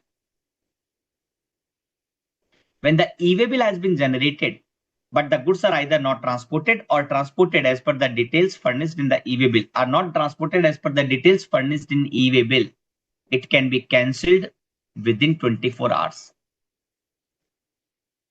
There are 3 time: 15 days, 24 hours, and 72 hours. Try to differentiate. 24-hour is the time limit to cancel the e-way bill if part A plus part B both has been furnished. 15 days time limit if part A has been furnished but part B is not yet furnished. The time limit of 15 days has been given to add the part B ka details. What is the 72 hour? Can rejection ka time limit is 72 hours. I have generated the e-way bill. My counterparty can reject the e-way bill within 72 hours.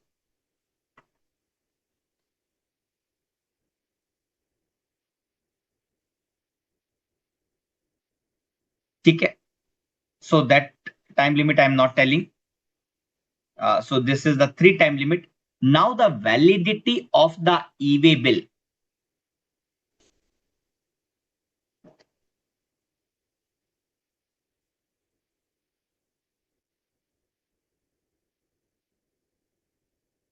Let's 72 hour for the rejection. If part A and part B both completed by the supplier, then you being a recipient, counterparty, you can reject if suppose e-way bill is not belongs to you. The rejection of the e-way bill by the counterparty. Clear, Sanjay?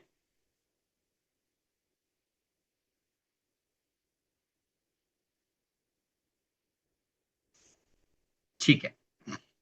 Now the validity of the e-way bill 200 kilometer one day and additional 200 kilometer or any part there of one extra day. One extra day. Now tell me if the distance is 401 kilometer, how many days? E-way bill will be valid for 2 days or 3 days.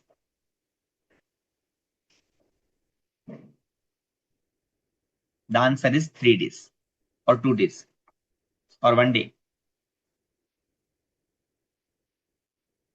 The answer is 3 days. Why 3 days? Because 200 kilometer first one day, additional 200 kilometer one day, and any part thereof for 1 kilometer there is one extra day.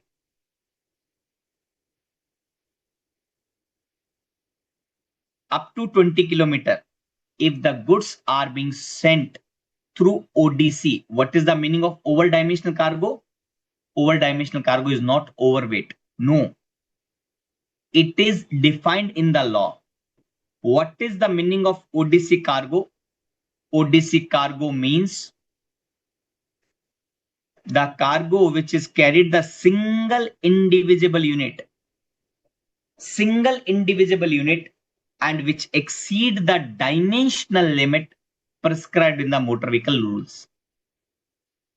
एक machine है जिसको मुझे एक ही truck में ले जाना, I can not dismantle. Then in that case I have to matlab by putting that machine, the dimensional limit will be exceeded of the truck. In that case this cargo would be called as ODC cargo. And we all know if it is carrying the dimensional limit more than prescribed, then it will not move in the normal speed. It has to be very slow.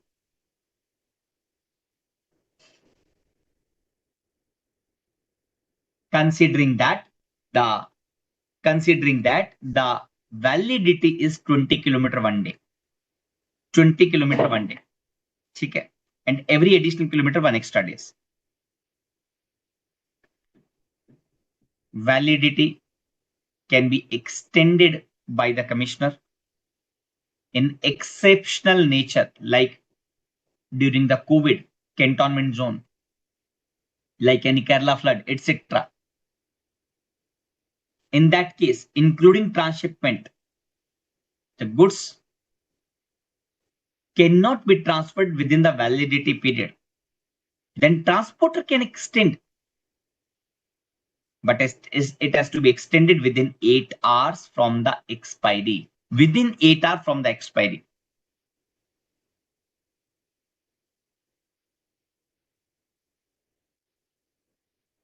Coming back, as you told that distance is 401 kilometer, validity is 3 days. Validity is 3 days. On 1st January or 1st November, the e-way bill has been generated at 10 a.m. in the morning. I know that it is valid for 3 days. Tell me the date of expiry and time of expiry. Tell me the date of expiry and time of expiry.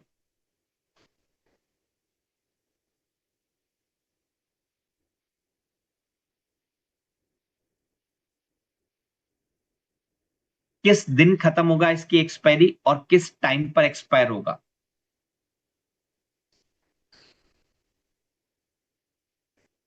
E-way bill is generated on 1st November.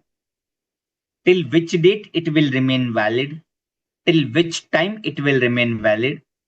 Please note it has been generated in the morning 10 a.m.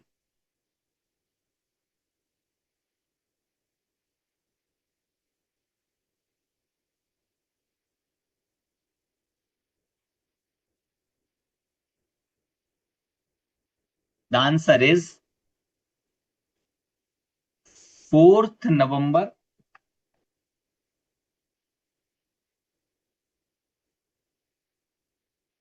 4th November until the midnight.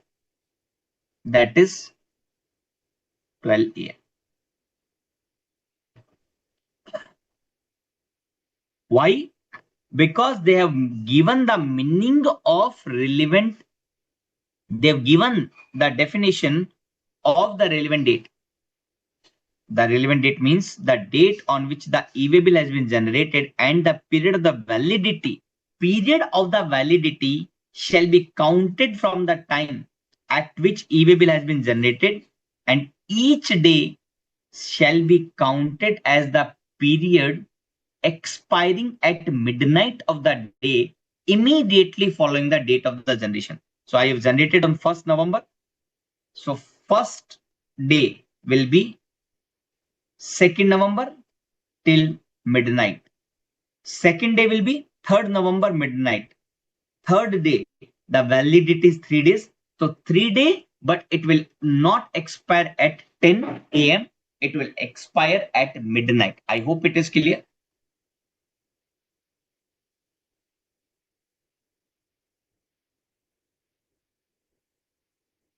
Okay. Let's move further. The details shall be made available to the recipient, supplier if registered, where the information part has been. So counterparty information will be available. So if supplier is generated, then it will be communicated to the recipient, or if recipient is generated, it will communicate it to the supplier, transporter, etc. Time limit to reject the e-way bill.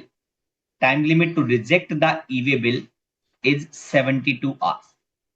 If he is not accepted or not rejected, then it will be deemed accepted.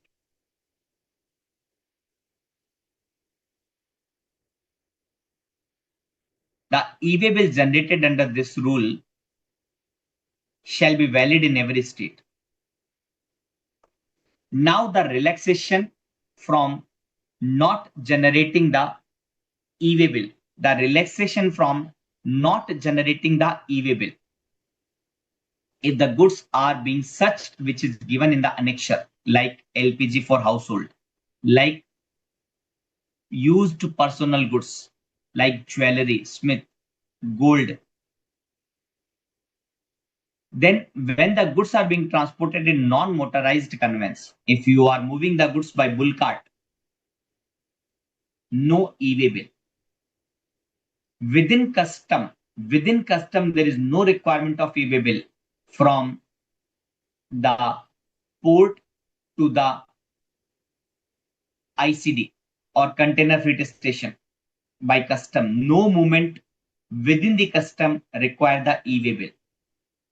This is from the port to the ICD. From the port to the ICD. You will read the same provision in the clause H, which talks about that from ICD to the port. ठीक है.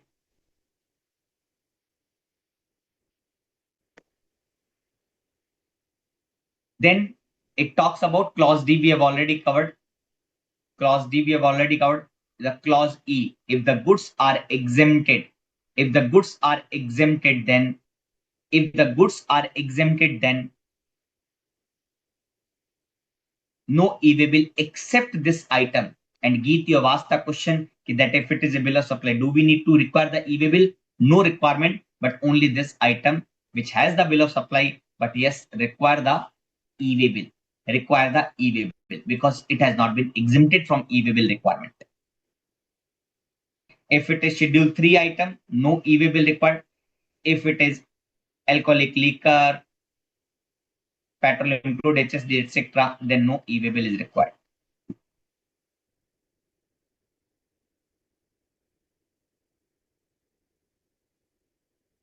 Beyond cake is basically the petroleum related. See, if you Google, you will find every information, how it is being extracted and how it is being used. You Google it and you will find all the entire information. Okay. Because of the security reason, they have given the relaxation that if the goods are, see, if the goods are like, one second, if the goods from moving from CSD to the unit run canteen for air forces or nuclear power, if there is a movement, then there is no requirement of e-way bill. There is no requirement of e-way bill. If the goods are being moved, transit cargo from Nepal or Bhutan, if the goods are coming from Nepal and going to, let's say, Bhutan, or if the goods are coming from Bhutan, let's say, going to Afghanistan. So India is being used as a transit country. Goods are coming to Nepal, going to Afghanistan, Afghanistan going to Bhutan. When India is being used as in transit country, in that case, the movement does not require the e-way bill. Because of this, Nepal and Bhutan are our very good neighbor. Then, in case of the Ministry of the Defense, goods clause K, any movement of the goods posed by the Ministry of the Defense as a consigner or consignee, again I can see security reason, no e-way bill. If the government is moving the goods, but by whom? By which mode? By rail is covered under exemption. It means if the government is consigner and but the movement is by road, then it is not exempted. It is required. Empty cargo are coming back. So I have sent the goods, then I have delivered the goods, I have prepared the e-way bill. But now while returning the goods, my empty cargo are coming back and the empty container are coming back of value more than 50,000. I am not required to prepare the e-way bill. Up to the distance of 20 kilometer, up to the distance of 20 kilometer, no e-way bill is required if the goods are going from business place to the way bridge for payment. Now, in this case, they are saying it is mandatory to prepare the delivery chala. कई बार क्या होता है, goods का invoice तब तक नहीं बनेगा जब तक मुझे ये मालूम नहीं चले इसका वेट कितना है ट्रक का.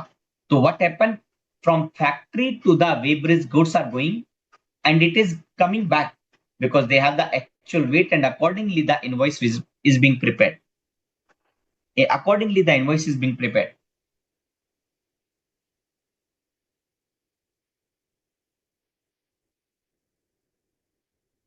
Okay.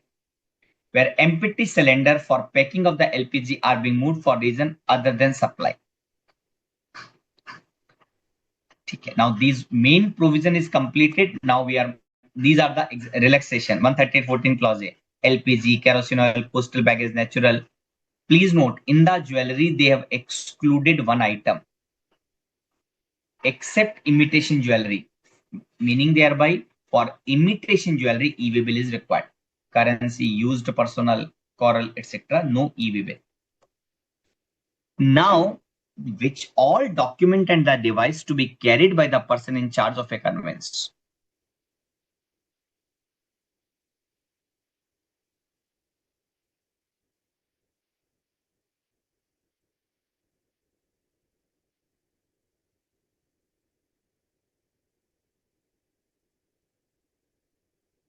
The person in charge of the conveyance shall carry the invoice or bill of supply or the delivery challan as the case may be. So either it is to be invoice or bill of supply or the delivery challan, whatever the document. And copy of the e-way bill in the physical form or e-way bill number in the electronic form or mapped to the RFID devices wherever commissioners notified. So can you tell me, if I have generated the e-invoice, do I need to carry in the physical form?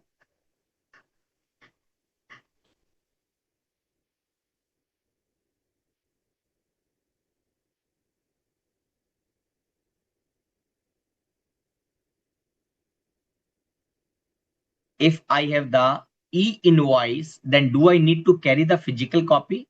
In the last class, we have discussed for the purpose of, in the last class, we have discussed for the purpose of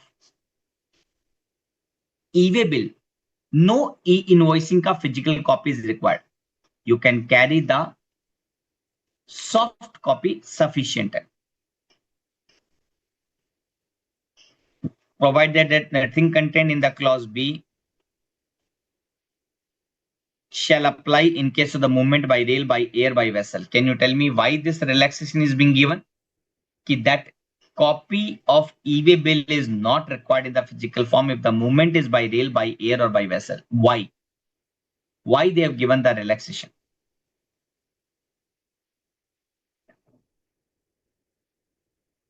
Because we know that, very nice Yogesh, बहुत बढ़िया.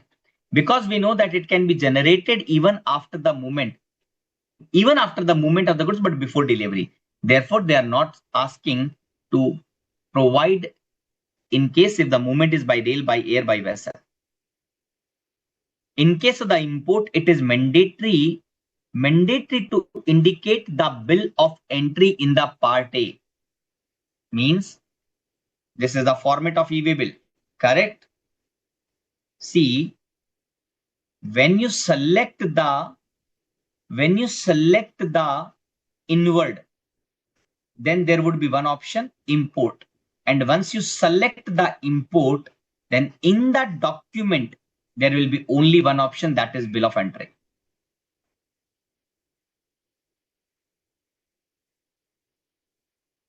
You can check what are the drop down available, but I'm saying that as per the rule 138 capital A, if the movement, if it is an import of the goods, then it is mandatory to report. It is mandatory to report the document number as bill of entry.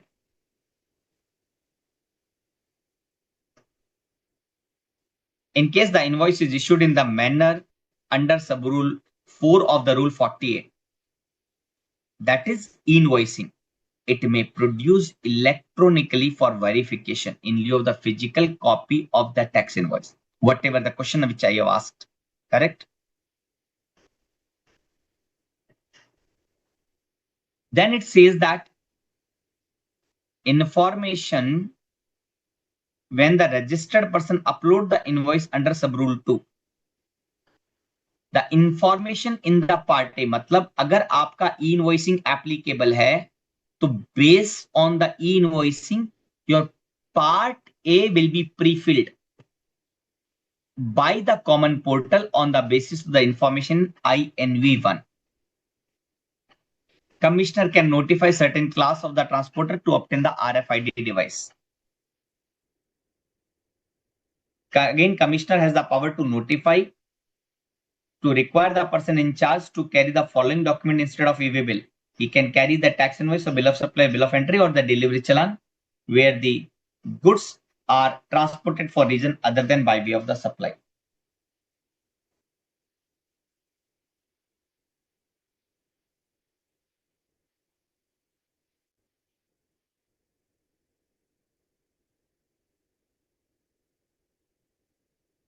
Verification of the document and conveyance.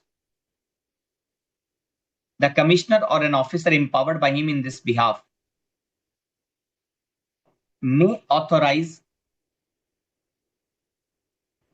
proper officer to intercept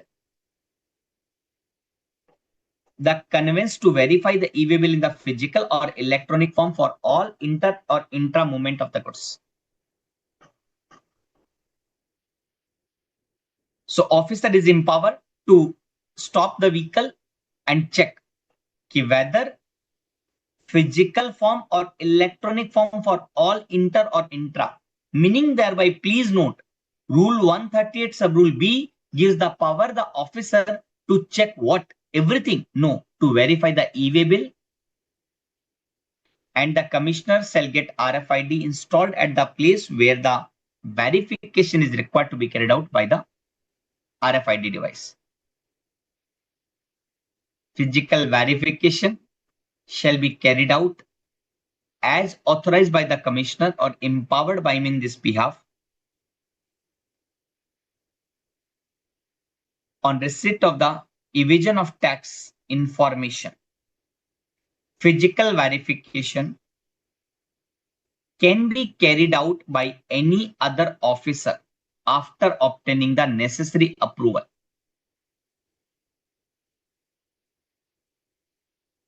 (138C) it talks about the inspection and verification of goods.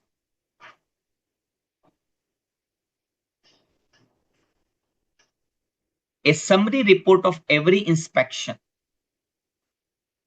shall be recorded online by the proper officer in the Part A of EWB 03. So when the officer do the verification, then he will also prepare the report. EWB 03, again, it has the Part A and Part B. Part A has to be completed within 24 hours. Part B has to be completed within 3 days. The time limit of 3 days can be extended by another period of 3 more days. So 3 plus 3, total 6 days would be available.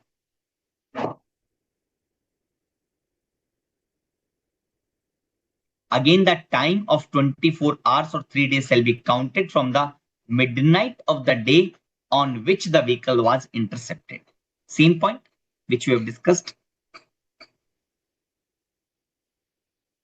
Where the physical verification of the goods being transported on any conveyance has been done during the transit, then again it will not be verified in that state except tax evasion information.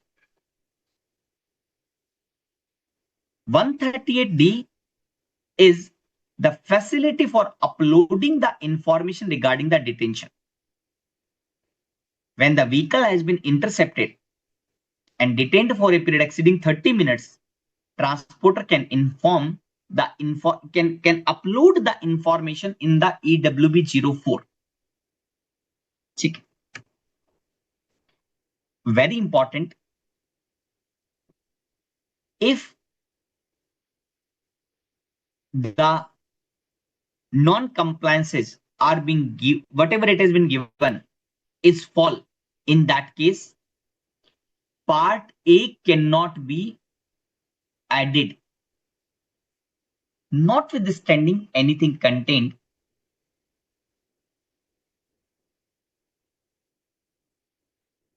No person shall be allowed, whether consignor or consignee or transporter or e-commerce operator or courier company, everyone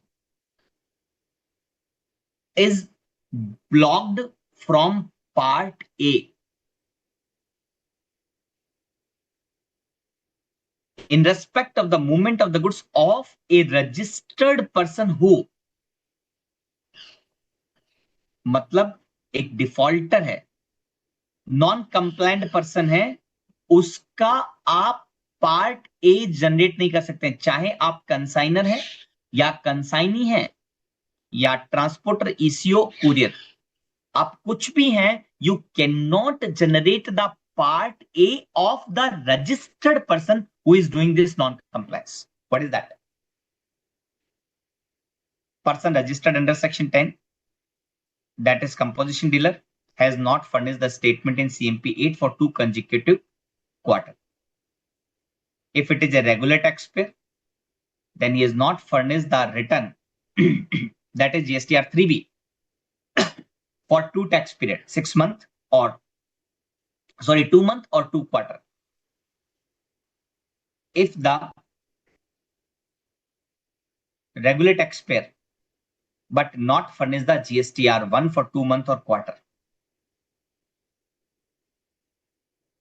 the person whose registration has been suspended.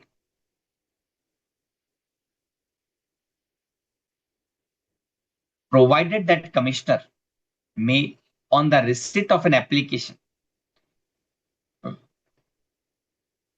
from a registered person, on sufficient cause being shown, and for reason to be recorded in writing by order in EWB 06,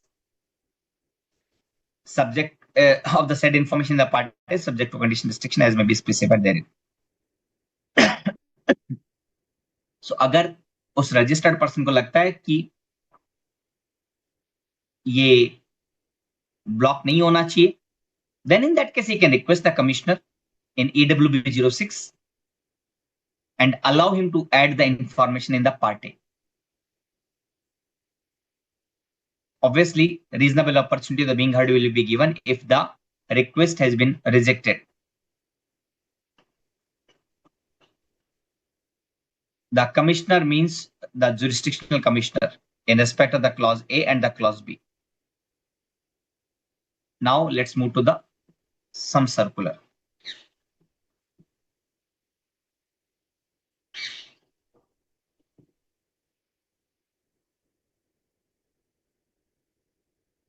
एक और मैं quickly देख लेता हूं what is being left. एक और मैं quickly देख लेता हूं what is being left and then we'll move to the 2-3 circular. Whatever the circular is there, we will discuss that circular.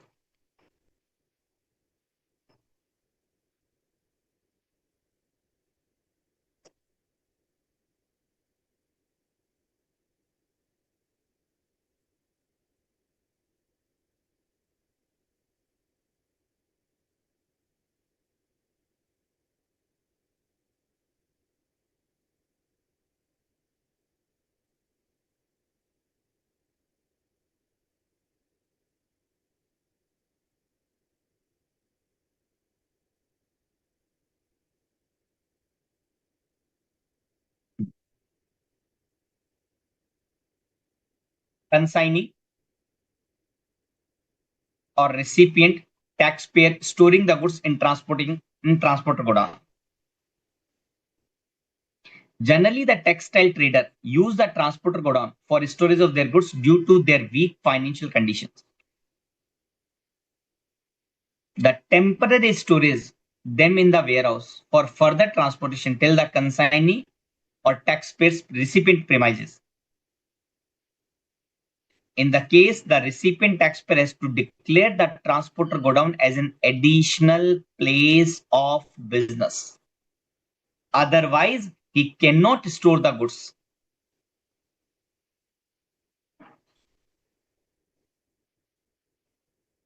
E-way bill requirement.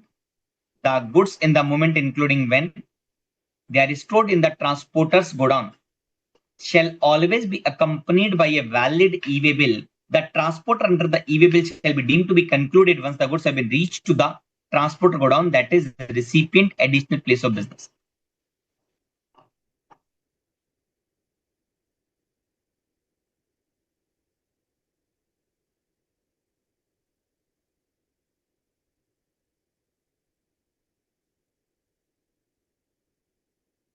So there is one additional rule 138 capital F which talks about e-way bill for jewelry.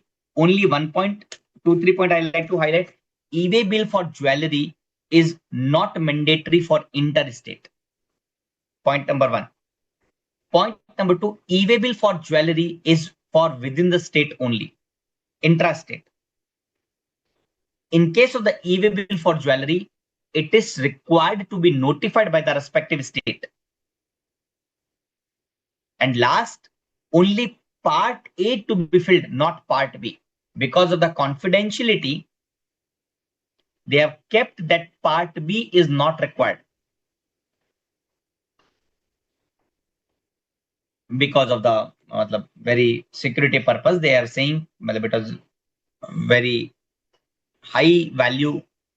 Therefore, part B is not required, only part A. These are the 3-4 changes which is there in the rule 138F. Apart from rule 138 138, which whatever we have discussed, rest all the provision are same. one more circular, or I can say clarification. In case of the bill to ship to model,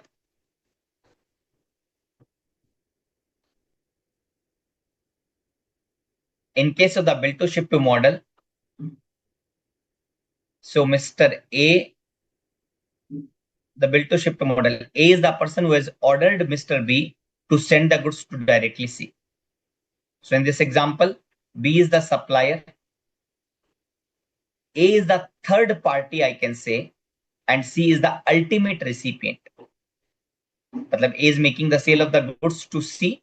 So A becomes supplier for C, and B is sending the goods, matlab B is raising the tax invoice to A. Now, what is the bill to ship to model? We have already aware about the bill to ship to model provision. The person who is giving the order to the actual supplier that instead of me, please deliver the goods at any other location, like in this example C. So how many tax invoice would be there? There will be two tax invoice, one by B to A and one by B to C, A to C. एक B A के ऊपर race करेगा और एक A C के ऊपर race करेगा. There will be two tax invoice, but e-way bill would be only one. E-way bill would be only one. Why e-way bill would only one?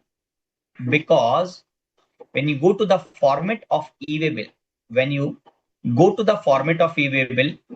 now they have made the one additional field named as transaction type. It is regular, bill to ship to model, bill from ship from model, and combination of 2 and 3. So all the permutation combination are being covered in the transaction type. All the permutation combination are being covered in the transaction type, and therefore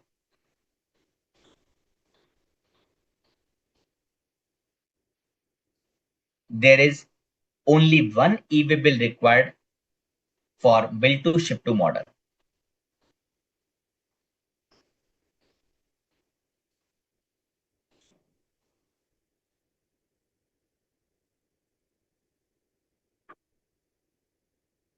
How he will add? So the recipient in the earlier example, Saminathan, I'm answering to your question. How the recipient will add the additional place of the business of the transporter? He has to obtain the NOC, and then based on that, he can add the additional place of business by doing the amendment in the registration on the GST portal. Is it clear?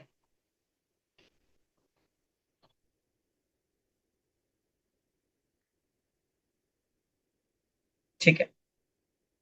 So let's move.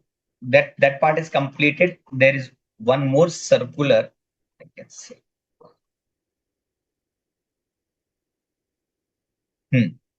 Supply of the goods through auction, like tea, rubber, coffee. In terms of the provision, books of accounts relating to each and every place of the business are required to be maintained in that place. However, like tea, rubber, coffee are supplied through an auction, difficulty were being faced by the principal and the auctioneer in maintaining the books at each and every additional place of the business related to the stock of that goods.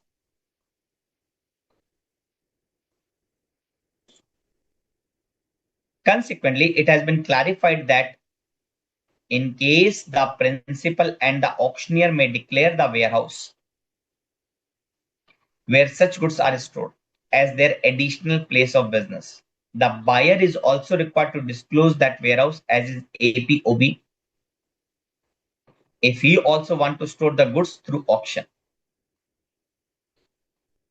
For the purpose of the supply of the tea through a private treaty, the principal and the auctioneer may also comply with the said provisions. Further, the principal and the auctioneer for the purpose of the auction of the tea, or the principal and the auctioneer for the purpose of supply the tea through a private treaty may maintain the books of accounts relating to additional place principal place instead of at their principal place instead of additional place. So this relaxation is being there. The books of accounts can be maintained at PPOB. Such principal and auctioneer shall intimate their officer in writing about the maintenance of the books of accounts relating to additional place at principal place itself. ITC availment, the principal and the auctioneer for the purpose of the tea, coffee, rubber, or the principal and the auctioneer for the purpose of the tea through a private treaty shall avail the ITC subject to the other condition of 16, 17, 18 and the rule 36, etc. subject to that provisions.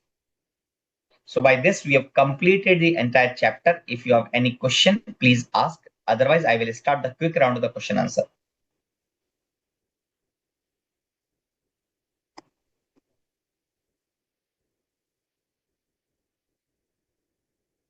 8 minutes. Okay.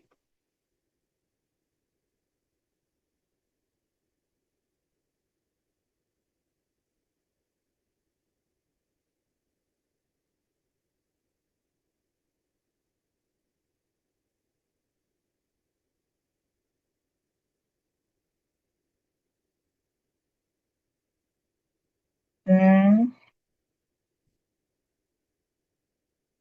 Okay. So, any question? No. Let me start the question answer.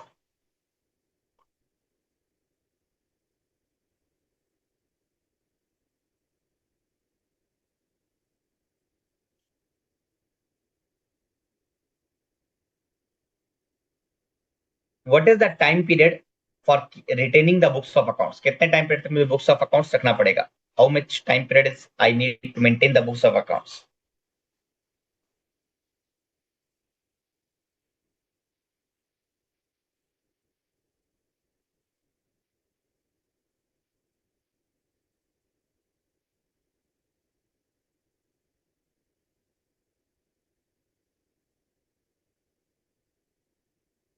Normally, I need to keep and maintain my books of accounts for how many period?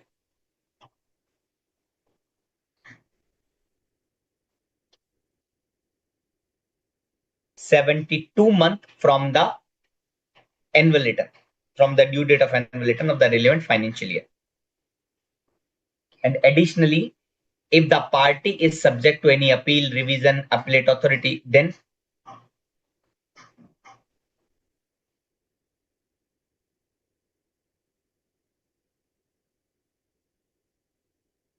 1 year from that disposal of the appeal plus 72, whichever is earlier or later.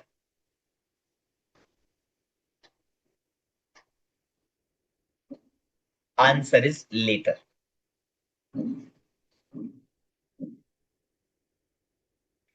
If the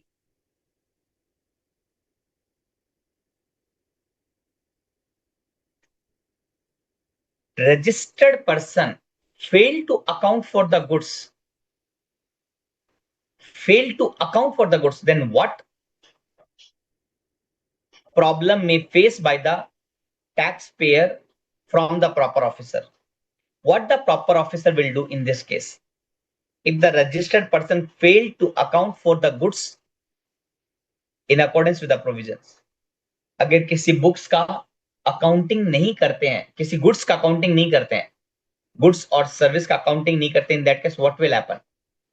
fail to do the account for the goods or services, then it will be deemed that such goods has been supplied by that person. Any two relaxation from the books of accounts for the composition dealer, any two relaxation from the composition to the composition dealer from the keeping the books and accounts and records.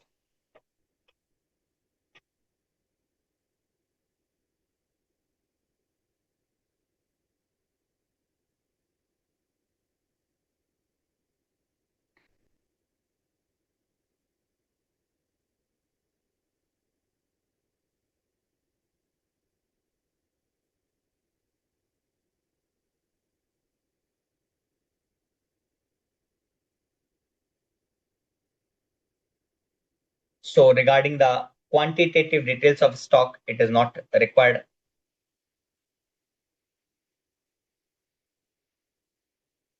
Quantitative details of the goods is not required. And one more thing, details of the taxes. Is it so? I'm believing of your answer. I'm not going. He need to, because he is not claiming the ITC. Correct. Because he is not claiming the ITC. Correct. He is not claiming the ITC. So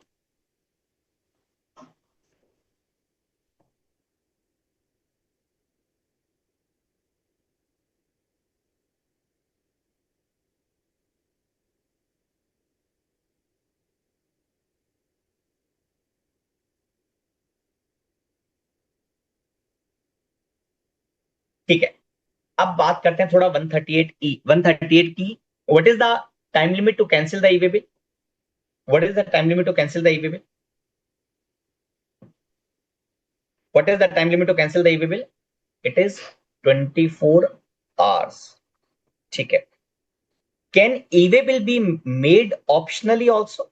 अगर मेरे ऊपर e-way bill applicable नहीं है तो can I make optionally?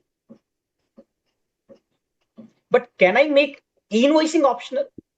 If invoicing is not applicable, can I make invoicing? What is the time limit to reject the e-way bill? What is the time limit to reject the e-way bill? Oh, Swati ma'am, I have not seen. Allow me just 2 to 3 minutes. Sure. What is the time limit to reject the e-way bill? The time limit is 72 hours. If my e-way bill is generated on 3rd November and distance is 24 kilometer, I have generated the e-way bill on 3rd November and the distance is 24 kilometer.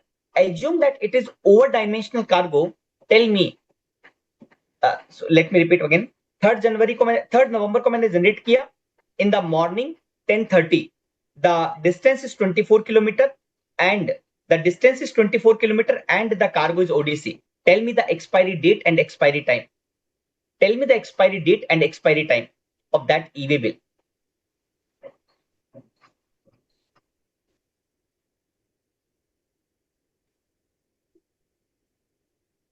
Very nice. Can you please tell me that? Very nice. 5th November, it will be expired because in case of ODC cargo, it is valid for 2 days. Okay. So it will be valid for 2 days and then it will be expired at the midnight. Okay. Can you tell me the 2 relaxation from e-way bill? Can you tell me any 2 relaxation from e-way bill where I am not required to generate the e-way bill? Where I am not required to generate the e-way bill, right? Only 2 relaxation. Any 2 relaxation.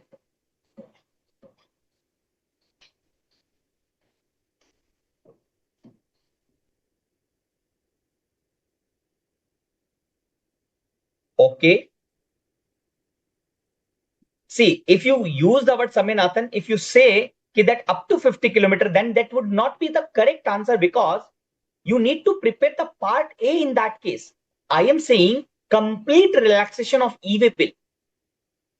Correct? Like Yogesh, central government by rail. Again, the central government is moving the goods by railway. Handicraft goods. Correct? Not handicraft goods. Not handicraft goods. Then it could be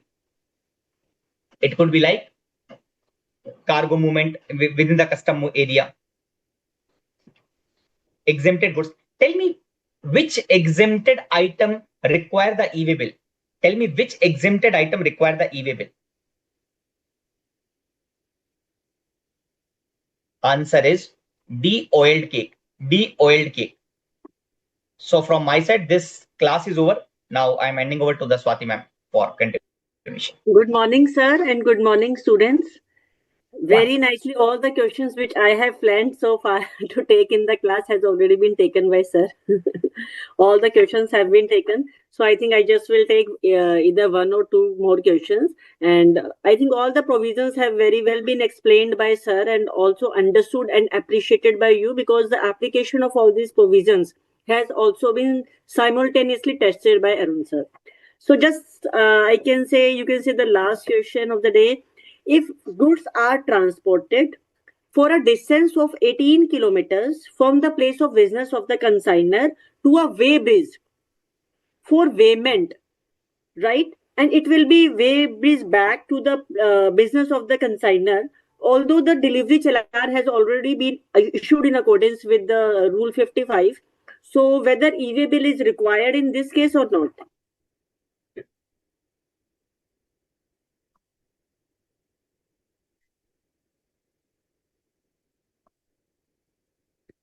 Samya, Nathan and Yogesh, very good. So it means you have already really understood, and also you have memorized the concepts as well, because there is a big list. There is a big list of the situations where e-way bill is not required to be generated, and what happens is that sometimes we tend to ignore it, seeing it a lot of items considered in this list. But you just need to you need to go through it carefully, because in the examination question might come on this, and you need to bear in mind that in which cases e-way bill is not required at all. Like if supply of goods being transported is treated as no supply under Schedule 3 of the CGST Act, then also e-way bill is not required. And few items are there, and one or two important points which I would like to highlight is that where goods are being transported by a non-motorized conveyance, in that case also e-way bill is not required to be generated, irrespective of the kilometers and irrespective of the distance or irrespective of the purpose. But if the goods are being transported by a non-motorized conveyance, then e-way bill is not required in that case. One thing I would like to tell you, can e-way bill be updated with vehicle number? Can e-way bill be updated once generated?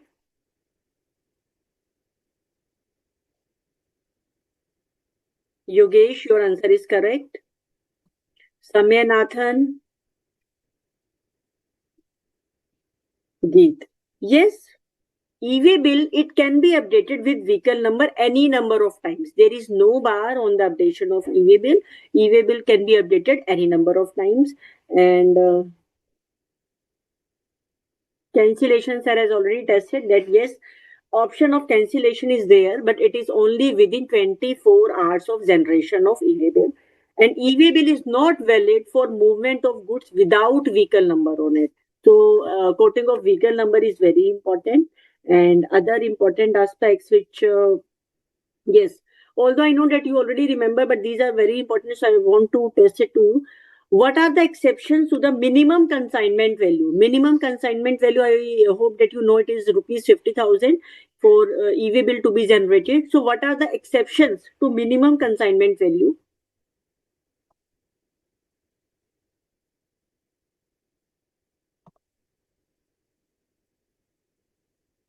What are the exceptions? This is the last question of the day. What are the exceptions to minimum consignment value of rupees 50,000 for generation of e-way bill?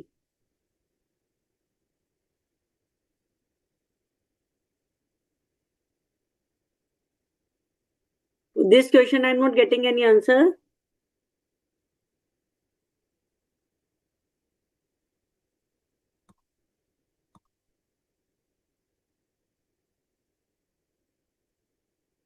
Geet, answer is correct. Yogesh, interstate principal to job work, good. Yes, job work and handicraft. These are the two exceptions for the minimum consignment value, where consignment value, irrespective whether it costs rupees 50,000 or not, e-way bill is required to be generated. One, in case of interstate transfer of goods by principal to the job worker, and another is interstate transfer of handicraft goods by a person exempted from obtaining registration. So with this, I hope that the concepts of accounts and records and e-way bill chapters are clear to you. And with this, we end the session. And happy Diwali to all of you. And enjoy the festive seasons. And but yes, whenever you get time, keep your study intact. Thank you and happy Diwali, sir. And thank you for the wonderful session taken by you. Wonderful queries, all the application-based queries. The way you example asked to the students is really marvelous. And thank you, students. Happy Diwali to all of you. Happy Diwali to Ashokji and Ajitji also. Yes, sir. Thank you so much, and happy Diwali, all the team and all the students. Yes. Thank you. Goodbye to all of you. Thank you. Thank you. Thank you. Yes, yes, session is over. Thank you.